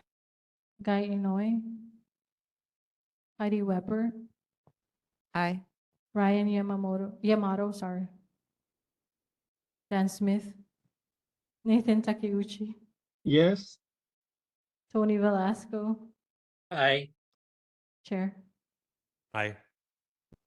10 ayes, 0 no, 0 abstain, motion adopted. Thank you very much, Melissa. Okay, moving on to the last board action. Board members, I attended a meeting with the Kapolei Neighborhood Board.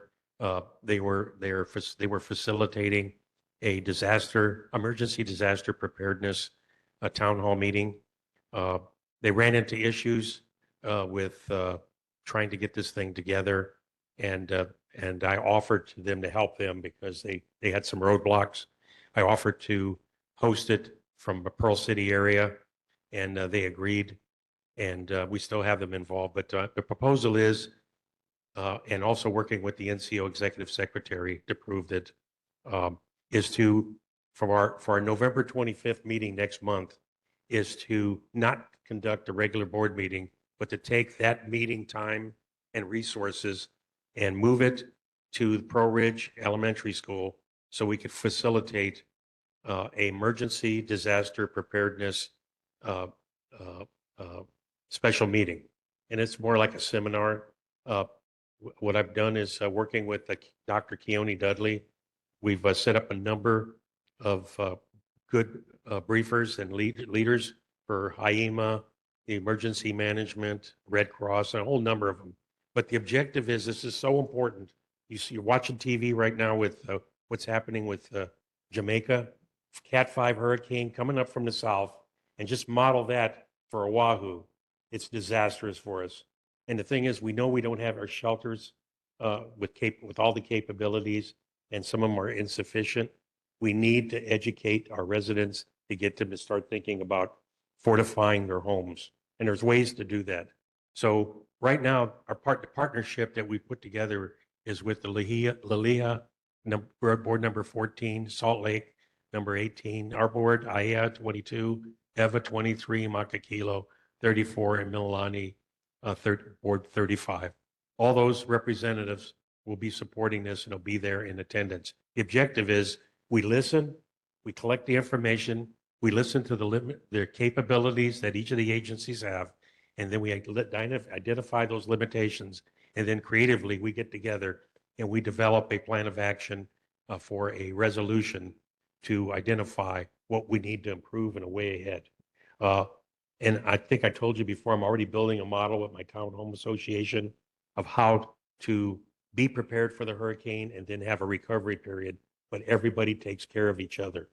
So anyway, is there any objection of moving our board meeting and having it a special meeting at Pearl Ridge Elementary School?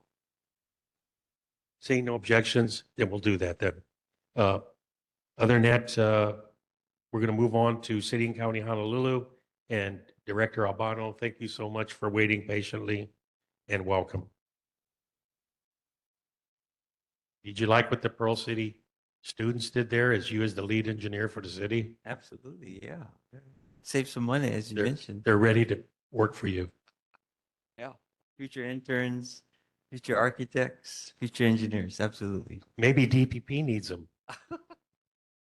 Well, good evening, Chair, Vice Chair, and neighborhood board members. I'm here to present the city's report.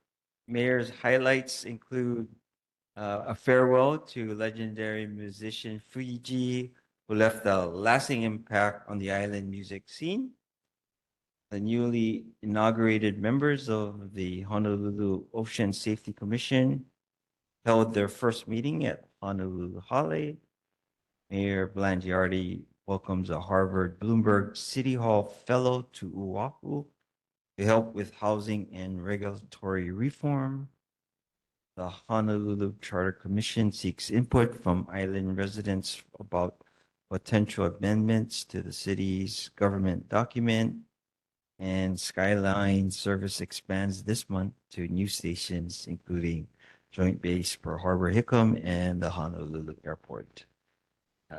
I'm following up with two items that was brought up last month.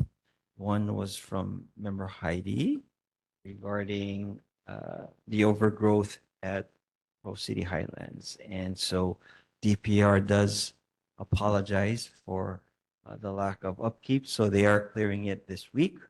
They are also working with DDC to determine where the property line is for DPR, and they will then determine how much they're responsible for. In the meantime, they have committed to be responsible for the hillside outside the baseball field down to Pro City Highlines Elementary School.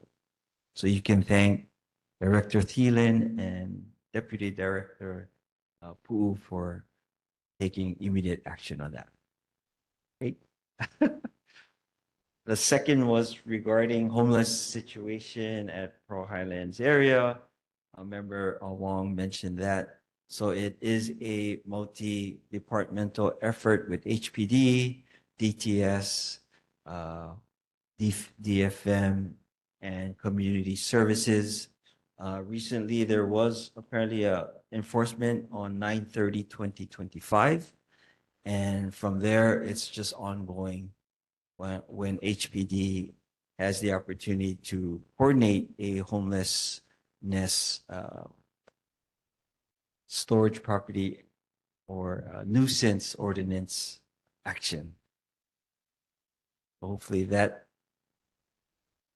at least gives you some idea how we are coordinating homelessness activities for the area.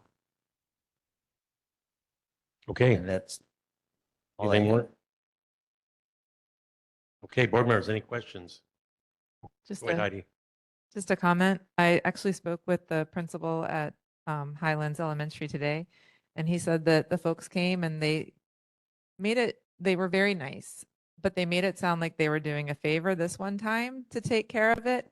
And they gave him copies of the map showing property lines, but nothing was very clear, and they were supposed so to be that's- looking into That is it. correct. So they are determining specifically where the property line is. but So will we get an to- update on that? We can follow up with the updates on the actual delineation of parks and the state. The school does a great job on the other hillside that goes up towards the houses, and they keep it nice and mown, and they have it watered, and it's in great shape, but we're concerned about that other side. So thank you for helping out with that. No problem. Okay, Rodney? Hey, Gene, how you Yes. doing? Yeah, that's, going back where, the caring for the baseball fields. My uncle used to be the caretaker for the Alewano District Park. Are there still caretakers that are stationed at those parks I don't believe there are caretaker cottages anymore. anymore? Well, it wasn't a cottage, but it was located in the bathrooms, at Alewano. So that's why it was kind of, befuddled me. It's like, wait a minute, don't they have caretakers anymore? So, Yeah. my second question is, and we go back to the skyline where the homeless is. So, and going with Dan today is it's city and county property, run by Hart, and also what, Oha Hawaiian Homes? I am not sure what Yeah, adjacent property. yeah, it's right next Now, to it's the not new. Hart, just to clarify, Hart Okay. is the agency that constructs the skyline. Okay, DTS manages the okay, skyline, the property. the properties. Okay. yes. So my question is, right next to the newly turnaround that Casey Abe was talking about earlier, there seems to be a residence over there with a gated community and a mailbox. There's a mailbox over there now. So it's like, and I think I've been asking this question for the last 3 meetings. Do they own that property or whose is DTS? it? You're asking if DTS owns that. Well, Or I'm some- asking who, owns that property. yeah, who's the residents over there? I mean, are they homeless or they got a chop shop over there? Because now it's been gated for the last 3 or 4 months. And there's a mailbox At the turnaround. at the turnaround, right where it goes across to Waihona. Before that. Above the Waihono, yeah. Yeah. So, I mean, there was an issue with the blue bus and, getting out there, but those folks have been there for a while. And now they got a mailbox. I was like, geez, do they live there? So, Okay, board members, any other questions? Go ahead, Dan. Yeah, briefly, there's a comment about Hawaiian Homelands. The Hawaiian Homelands area is across from there on the Mauka side. I looked at the maps because I was researching fiber optic connection, broadband internet connections. There is a DHHL parcel, but it is Mauka of the of the road there. Thank you for the clarification. Okay, anybody virtual? Okay, seeing none. Gene, thank you so much. Thank you. Okay, Have a good moving on. evening. Happy Halloween. That's right.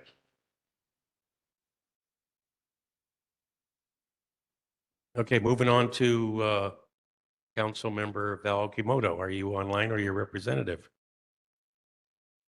Hi, good evening, Chair, Vice Chair. Congratulations, Vice Chair and Board. This is Aaron with the Office of Councilmember Okimoto. I'll try to make this brief. Bill 62, 2024 CD2 passed that provides an exemption from the county motor vehicle registration fee for veterans over the age of 65 for at least one of their cars. Bill 34 of 2024 increases the assessed value threshold for properties to be classified as residential A and amends the valuation tiers for residential A and transient vacation homes. Resolution 25-279 reaffirmed the City Council's support for the protection and preservation of clean water and public health. The office hasn't received any response yet from DTS. We're still pushing for the gentleman who lives on Waikola Street about the van pickup. There was a concern raised about the ongoing poor maintenance at Waiau District Park. I spoke with Parks. They found that they had multiple problems with their sprinkler system being broken in different areas and will be fixing that system over time. We did find out we're coordinating with Parks. The pool renaming has been tentatively scheduled for for Friday, January 5th, 2026. Based on some of the family that needs to be that wants to fly in for that at 5 p.m. And with that, I can take any questions back. Thank you, Aaron. Okay, Vice Chair, go ahead. Thank you.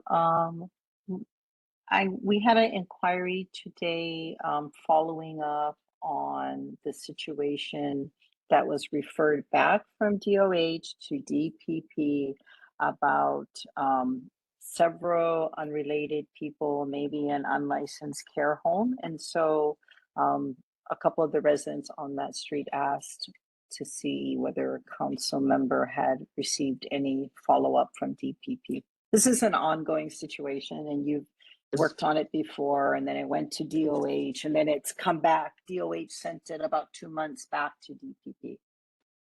Okay, I'm gonna have to follow up on that.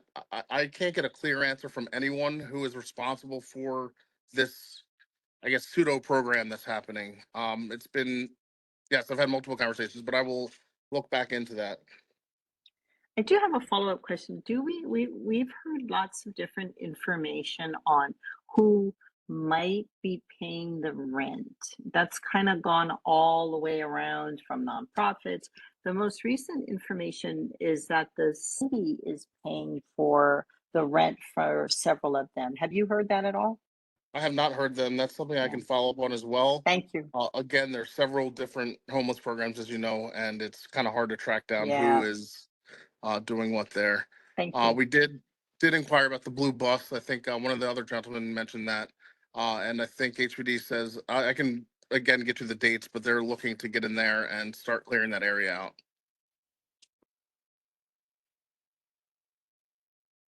Okay. All Well, right. yeah, Go ahead, Dan. Yeah, we still have the traffic light problem, so maybe we could work a bill that help draft a bill to direct traffic light be reprogrammed at Waimana Home Road and Komomai. Okay. All right. Any other questions? Hey, Aaron, seeing none, please give our warm regards here to our councilwoman. Appreciate it. Thank you. Have a great evening. Okay, moving on to the governor's rep, Mr. Jeff Hickman. Welcome. Hello, thank you, board members.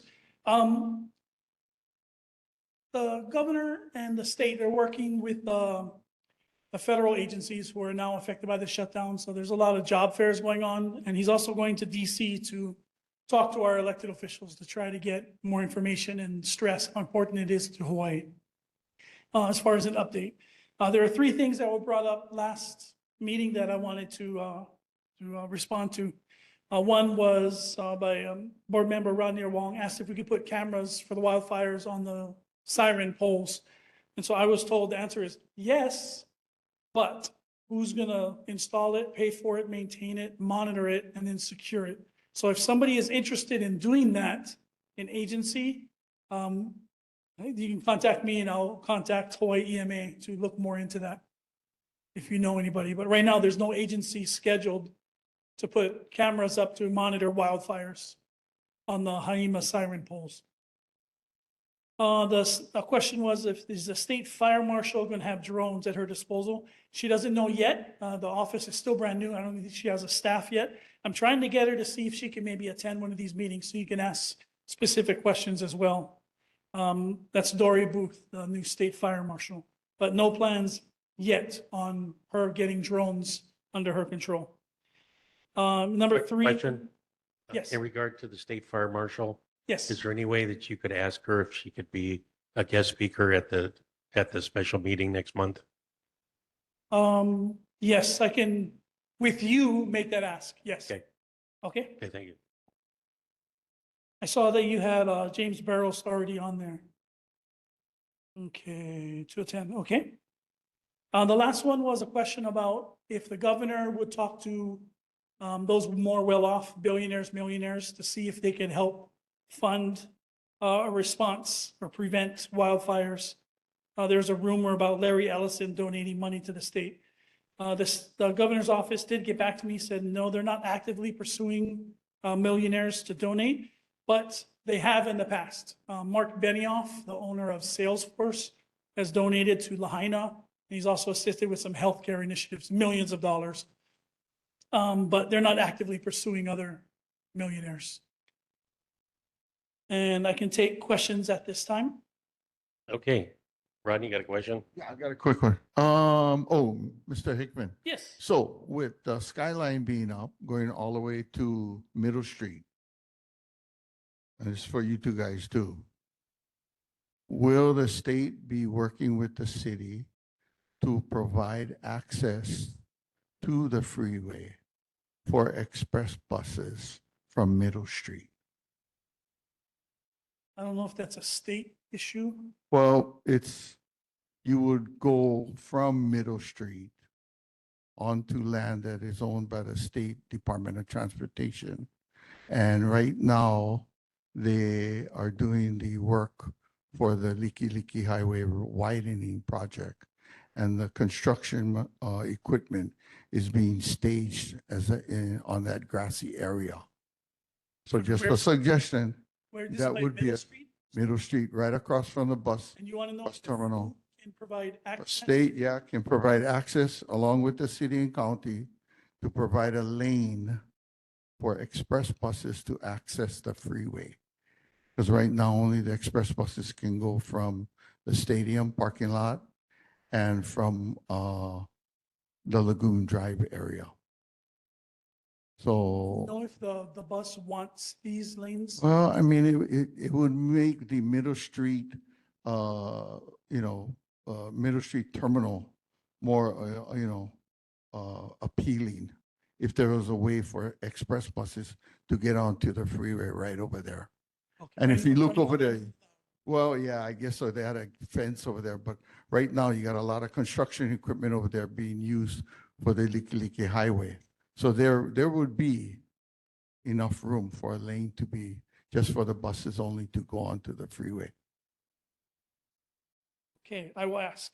Yeah, you can look into that. I think, it's a no-brainer.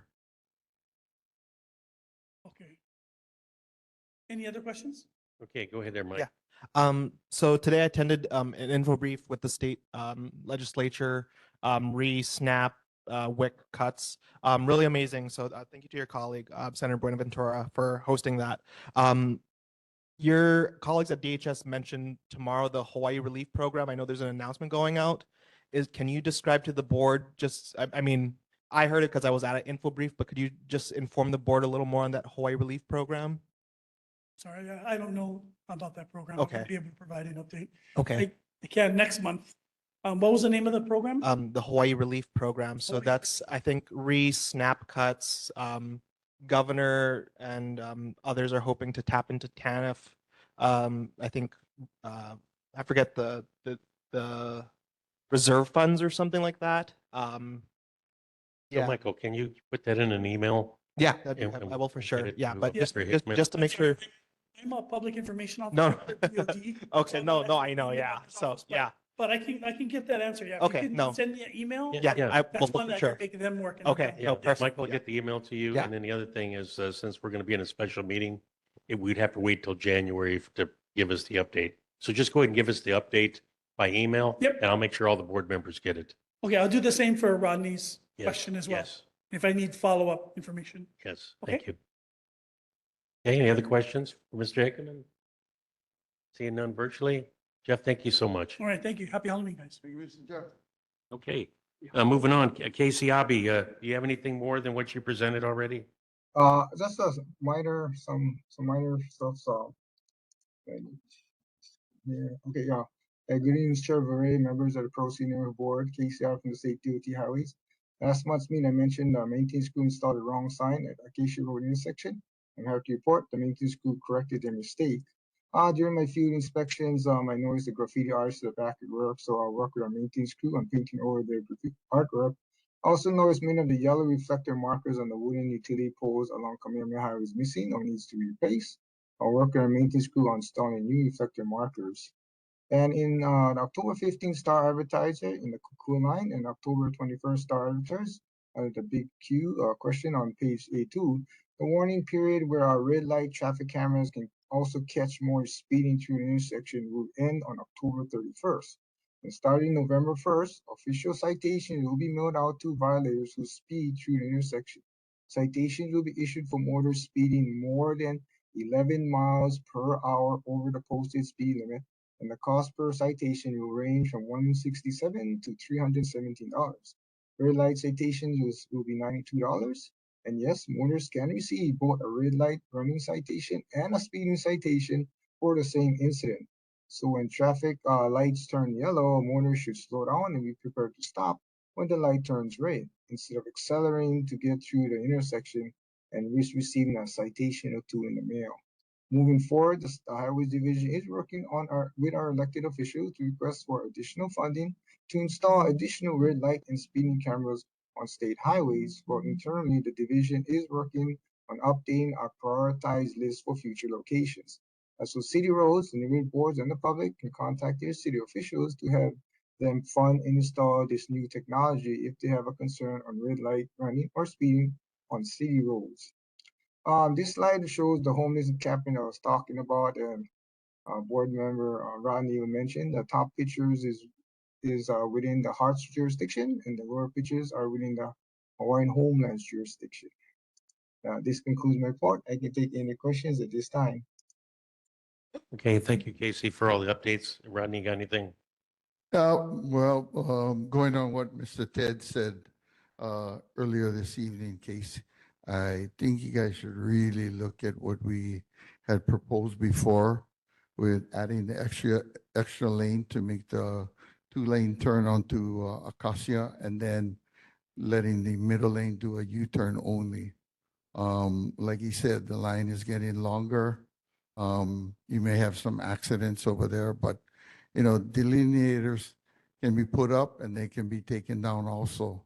So, I'd really appreciate if you guys look at that again.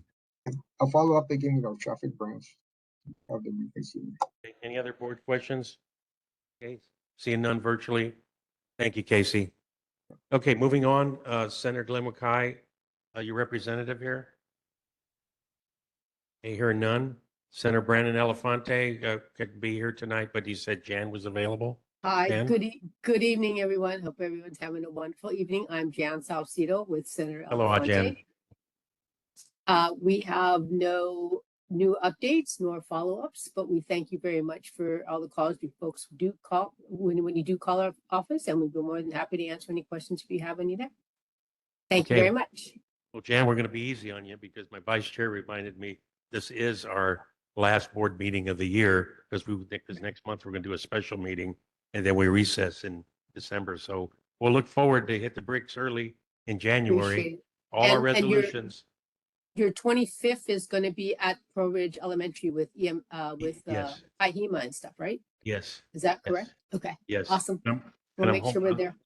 And I'm hoping our lawmakers will be there too. I'll put on that calendar. Thank you. Question? Vice Chair, go ahead.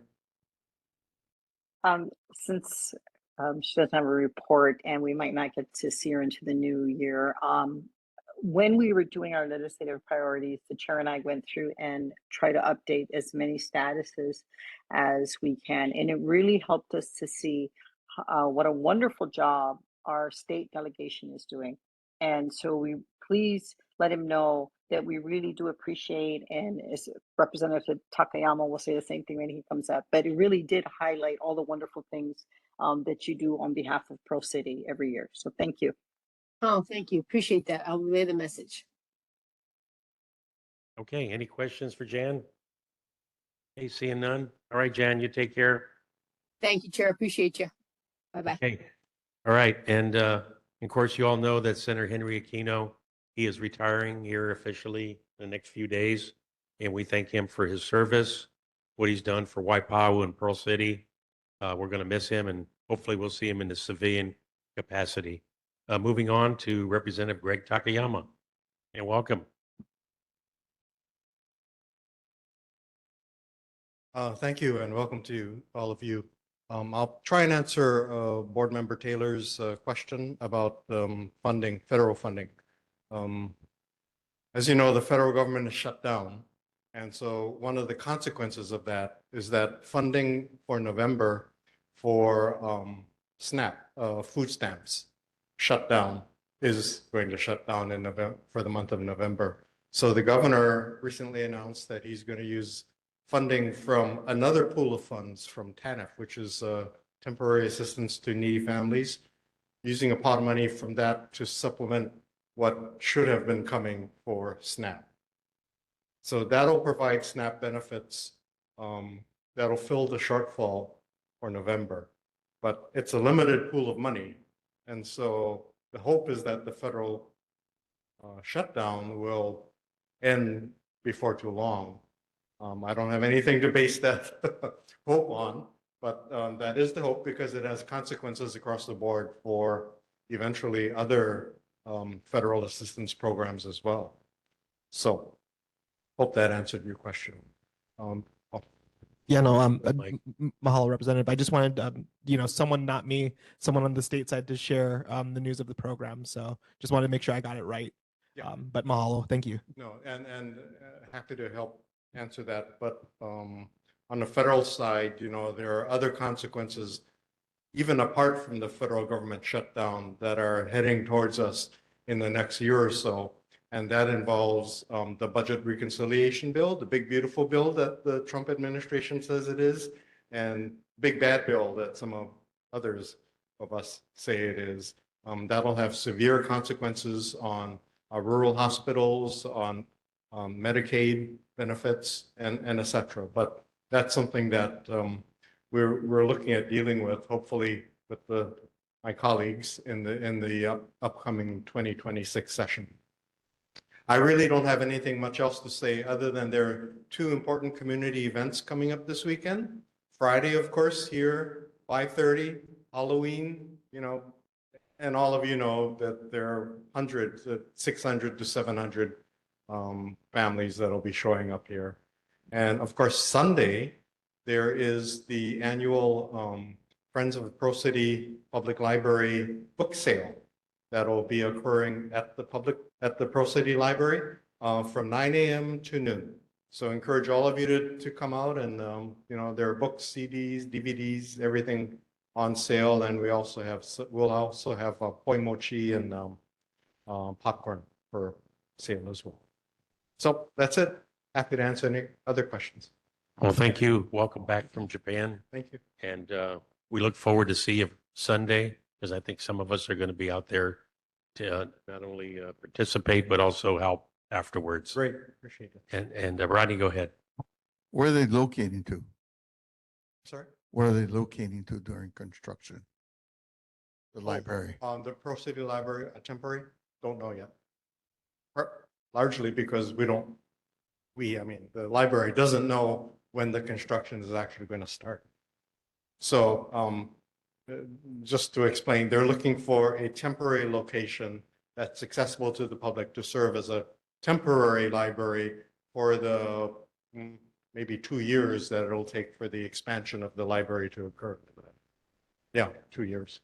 And Vicky will be up a little while. She'll give us some updates. But also just to make you aware that all the planning that we've done for Sunset Memorial Park Cemetery, we're about ready to start the construction on the road repair and resurfacing. The cities come together, the state grants, both those, and plus the nonprofit moving forward. So thank you so much. Oh, thank you. And all the legislators that supported this, but I went out. And while I'm thinking about it, I also want to thank Vice Chair for coming up with, for developing a priority list for state and city government. And my colleagues and I will be happy to work on what we can in the state capitol for those that are actually state priorities. Yeah, Vice Chair has eloquently put that together, and it's just all separated, federal, state. I mean, it's all laid out. You just pick and choose with the art of the possible, which you think could get through. And guess what? We're going to be there to provide testimony because we got the backing of those resolutions. So, but thank you, Greg. Any other questions? Go ahead, Dan. Just congratulations on your attendance record, voting records. One of the people who, among those who missed very few votes. Thank you very much. Like somebody once said, I forgot who it was, 70% of your job is showing up every day. But my colleagues do that as well. So thank you. All right. Well, seeing no other questions, Representative Takayama, thank you very much. Okay, moving on. Representative Corey Chun, welcome. Thank you for being so patient through this 2.5 hours. Good evening, Chair, Vice Chair, board members of Corey Chun, District 35. I just kind of want to share two sort of updates, not really substantive, but so if you might have heard, there was a painting going on this weekend in Waipahu. Be with Mililani, Waipahu, and Pearl City. So high schools that were painting the wall along Kamehameha Highway in Waipio. So if you're interested, the Pearl City High School section is actually the first part of the wall from Waipahu Street to Lumi'ao Street. The artist that Pearl City worked with, her name is Blythe Yoshikane. And if you look in that design, there's actually oysters. And the reason why they picked oysters is because that's how Pearl City got its name, from the pearls from the oysters in the harbor. So the next time you drive up there, you take a look at the wall and you can be like, oh yeah, it's not just, it wasn't a nice design, but it was actually done to represent all the different areas, Pearl City, Waipahu, and Mililani.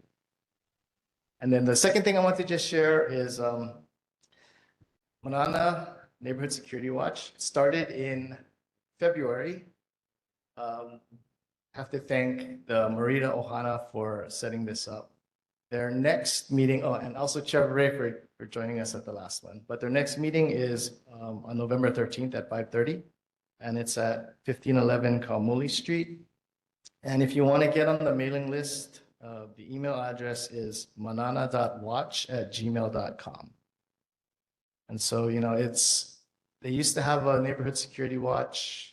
Some of the folks that were doing it, you know, just kind of stopped for a couple of years, and with the recent spike in crime in the area, it started up again. So trying to support them and get the word out. So if you're interested, please come join us.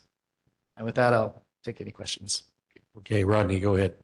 Going back to the Pro City painting with Waipahu, I just got back from Virginia Beach, and underneath the overpasses where the rocks are laid out for soil mitigation, they were painting those too.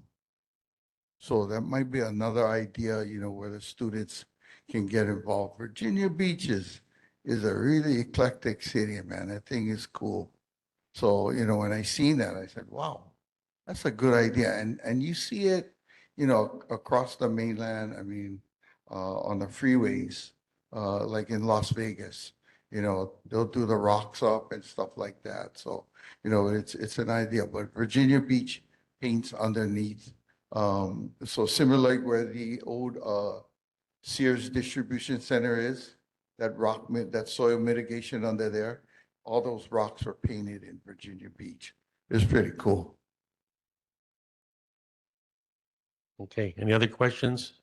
Your Go ahead. attendance record's very good too. Thank you. I didn't get sick this session. That's what I tell people. Go ahead, Heidi. Can you just give that website again for the Manana? Oh, sure. It's manana.watch@gmail.com. So manana, MANANA .watch, WATCH @gmail.com. And it was a really good group. Right after they had the meeting, they all went and walked through the entire neighborhood. And HPD gave them these little armbands that have flashing blue lights on them. Yeah, community team was good. So Corey, I think that example, what Manana's doing, it sure be nice if we can get other parts of Pearl City to be able to do the same thing. And it all starts with leadership. But the other thing is they're missing the technology piece. They're out there walking, they're showing presence. But the thing is to be proactive. These burglaries, we could have had more information for HPD if more people had cameras, not just pointed at their house, pointed onto the street where the street parking is, and be able to capture every car that comes in, comes out, and at least get that identification. Because, like, for example, my neighborhood, it's a cul-de-sac, one way in and one way out, they're on camera. And when I have an incident, I go back and review it to see what happened during that time. And believe it or not, one time I had a gang come in at 1 o'clock in the morning. The next thing I know, they're shooting a 9mm down the hill at a guy that's zigzagging, running so he doesn't get shot. It was all captured on our video for HPD. So we need to look at bringing that technology to the neighborhood security watch programs. So any other questions? Okay, seeing none, thank you. And we're waiting for January to kick up. Okay. And Trish, we didn't know you were in a car driving our way. Well, thank you and welcome. Not video, but yeah, phone. Aloha, nice to see all of you again, and glad I got to see you for your last board meeting before the year ends. So my name is Trish La Chica. I serve Central Oahu District 37, Waipio, Coal Ridge, and then Mililani and Mililani Mauka. Happy to be here. I hope you've had a good experience with my office manager, Tosa Lobindan. So a lot of just the activities over the interim that we've been doing both in district and then in my committee as I serve as the Vice Chair of Education. So been doing a lot. I'm still working on the implementation of the school bus transportation bill. DOE is slow in implementing the bill. I mean the legislation that we had passed. So working through them on some of that to expand, amend their contracts to allow other types of vehicles to be used. But I'm also getting a lot involved with improvement of local school meals. So really looking at how we can increase our production, our sourcing of local ingredients. So we had a chance along with Senator De La Cruz to visit Boulder Valley School District, where they have a centralized kitchen and 80% of the ingredients they used is from local farms, locally sourced from the region. and they cook fresh and they distribute it within the entire school district within that same day. So it's amazing to see that versus having to do heat and serve from frozen meal or eating from a can. And so it's really developing that sense and that value of where, you know, our food is growing and continuing that. So it's wonderful to see the students benefiting from that. And then we've had, some opportunities to host some site visits. We had a big agrivoltaics. If you go to Costco, you see all of that like solar farms. And then if you go up Cam Highway on the left, this is where we hosted the site visit.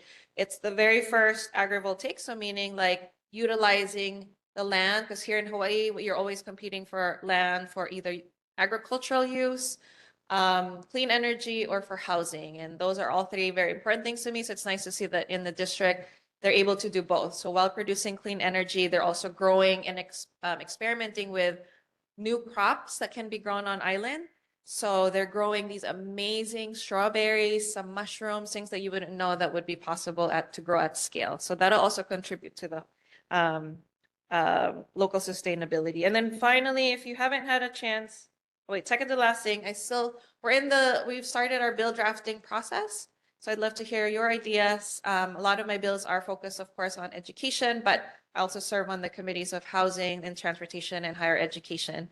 So would love to hear your ideas. And then finally, we're concluding Filipino American History Month this month of October. So if you haven't had a chance to have your Filipino food fix yet, please go visit your local Filipino restaurant. But I was involved in creating the first, just celebrating the first Filipino festival during Filipino American History Month this October. And we had a huge celebration this past weekend with this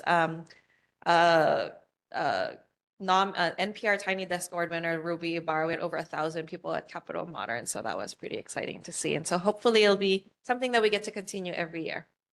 And with that said, happy to answer any questions. All right, Trish, thank you for the great updates and especially everything you've done to improve our bus service for our keiki. Go ahead, Guy. Sure.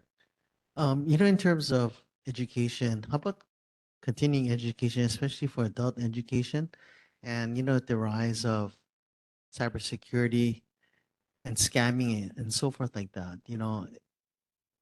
are you folks funding that type of education too for general public, especially the kupunas? I see so many commercials on that, but nothing's happening. So yeah, there's part of a lot of folks that are looking to get reskilled or retrained in some of the areas.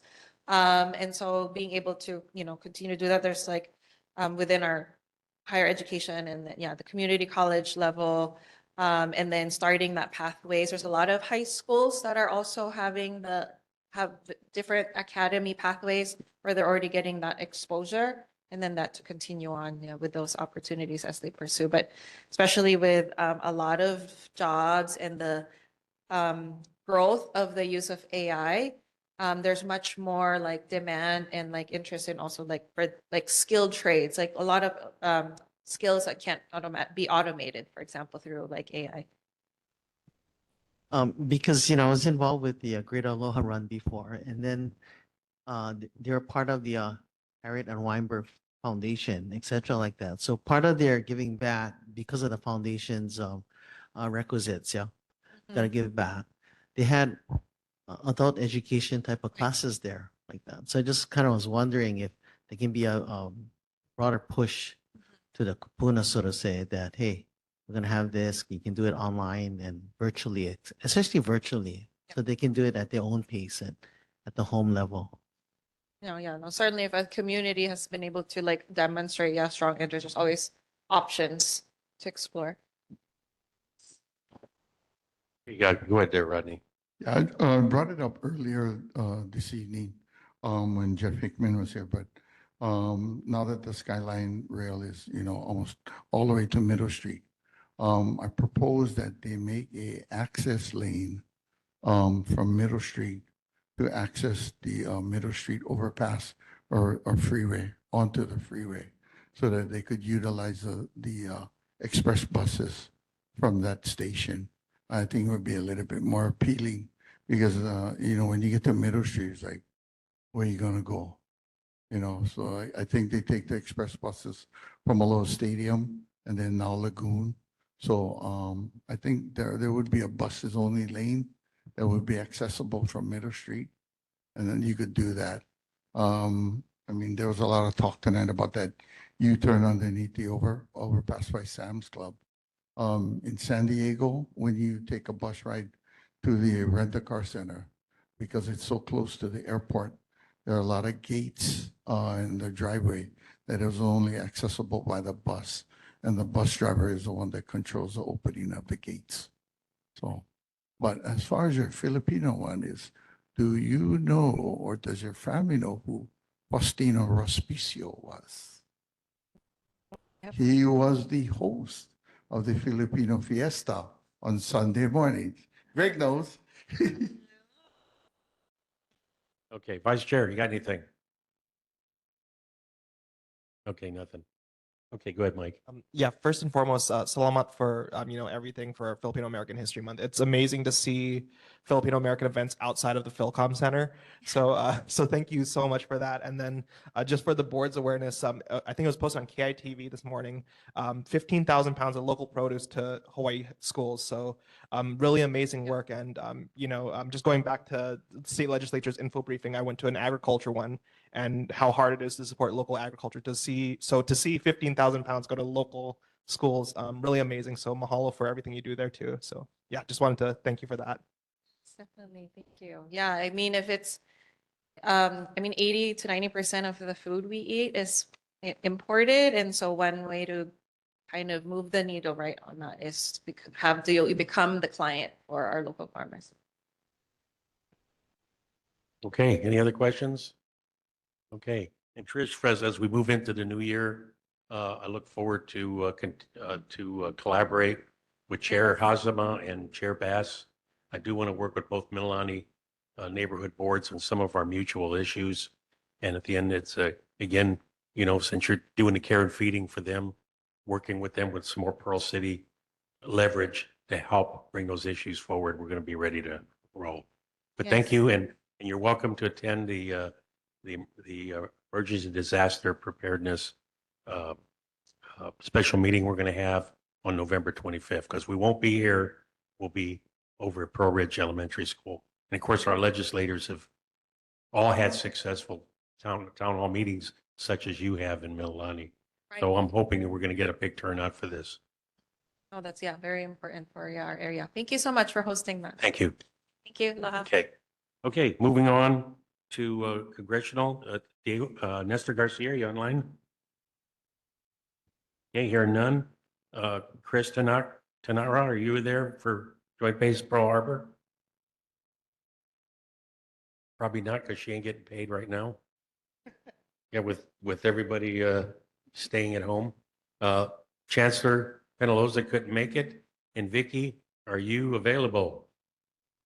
Yes, I am right here. Hope you can hear me. All Okay, right. I hope Kelsey Poa and her team helped out today. Yeah, just as Representative Takayama said, we are having the Friends of the Library book fair on Sunday at 9 a.m. to 12 p.m. So come out and buy some books. I'm going to mention some of our closures will be closed in observance of Veterans Day on November 11 and on Thanksgiving, November 27. We are going to have a lot of programs in November.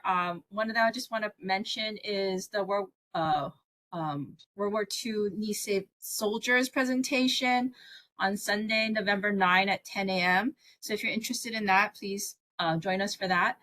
And I wanted to mention that we are going to have the Digital Navigators service, which is one-on-one tech support help at the library. They are coming on Sundays and Mondays. So if you have a question about how to use your computer or how to use your smartphone or any of your smart devices, you can come down. You can just walk in on Sunday morning or Monday afternoon, or you can make an appointment. We have an online appointment system on our website, or you can just contact the library and we'll help you with that. And if you're looking to see about any of our other programs, you can pick up a program calendar from our library, or you can check out the website libraryshawaii.org for more programs that we're offering in November. And that's my report. Okay, great. Thank you very much. And we're going to see you at the book fair and also help with the cleanup. Thank you. Board members, any questions? Go ahead, Mike.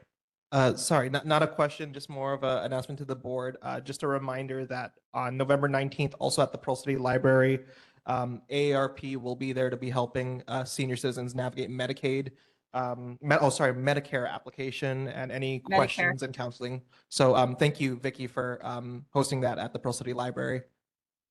Oh, you're welcome. There's a lot of programs. I didn't want to mention everything. We'd be here all day. Thank you. We're already here all day. Yeah. Okay, thank you, Vicky. Okay, moving on to Arlen. Are you there for Chair. our water breaks? Chair. Yes, go ahead. Oh, hold on. Oh, I I'm was sorry. gonna- Go ahead. You had a question. Go ahead. Yeah, Vicky, along don't the leave yet. Along the same line, I wanted to ask if Vicky or the library could send us a Pearl City calendar. I try to go online and like there's just so many activities. If there is one, if somebody could send us a PDF so we could share it. Who do I email it to? The chair. The chair. Okay. Yeah. I can do that. I'll get it to everybody. Thank you. All right. Thank you, Vice Chair. Thank you, Vicky. Okay, moving on. Mr. Arlen Ledward, are you there? Aloha, Chair Vare. Good evening, board members. 2 water main breaks to report for last month. On September 16th, there was an 8-inch main break near 2038 Ka'ikai Loop. On September 17th, there was an 8-inch main break near 1507 Ho'ohulu Street. General water announcement for this month. The Board of Water Supply is asking for your kokua to please reduce water usage by 20%. Lower than normal rainfall together with high water demand has a negative impact on our water supply.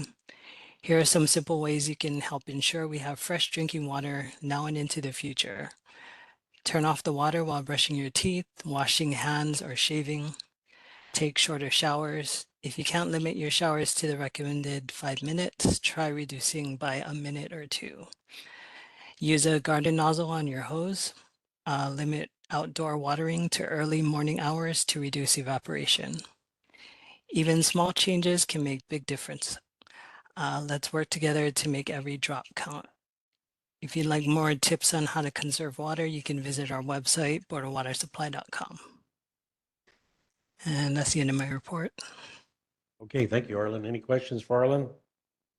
Okay, it looks good. Thank you for the report there, Arlen. Tony, any updates? Yeah, in addition to the updates from Greg and Vicky, there's a marching band festival at Pearl City High School this Monday from 6 to 9:30. And then there's a Pearl City High School craft fair at Pearl City High School on November 23rd from 9 to 2. That's it, Chair. We also got the Pearl City Shopping Center. Oh, yeah, craft fair Great. on Sunday from 9 to 2. Okay, any questions for Tony? Okay, seeing none. Okay, everybody was distributed the draft minutes. Anybody have any changes to them? Okay, seeing none, we'll consider the minutes approved as drafted. As far as announcements, our next Pearl City Board meeting will be January 26th, 2026 as our regular board meeting. We'll be in recess for the month of December. And then for November 25th, we were going to have a regular board meeting, but that will be a special meeting at Pearl Ridge Elementary School. Any last minute items anybody wants to bring up? Seeing none. Other than that, everybody have, go ahead, Dan. I think in my personal capacity, I might go to the Palisades Community Association, first Sunday of the month event. Okay, that'd be great. I'd like to go with you if you can remind me. I'd like to sit in on that, just listen. No, the Community Association.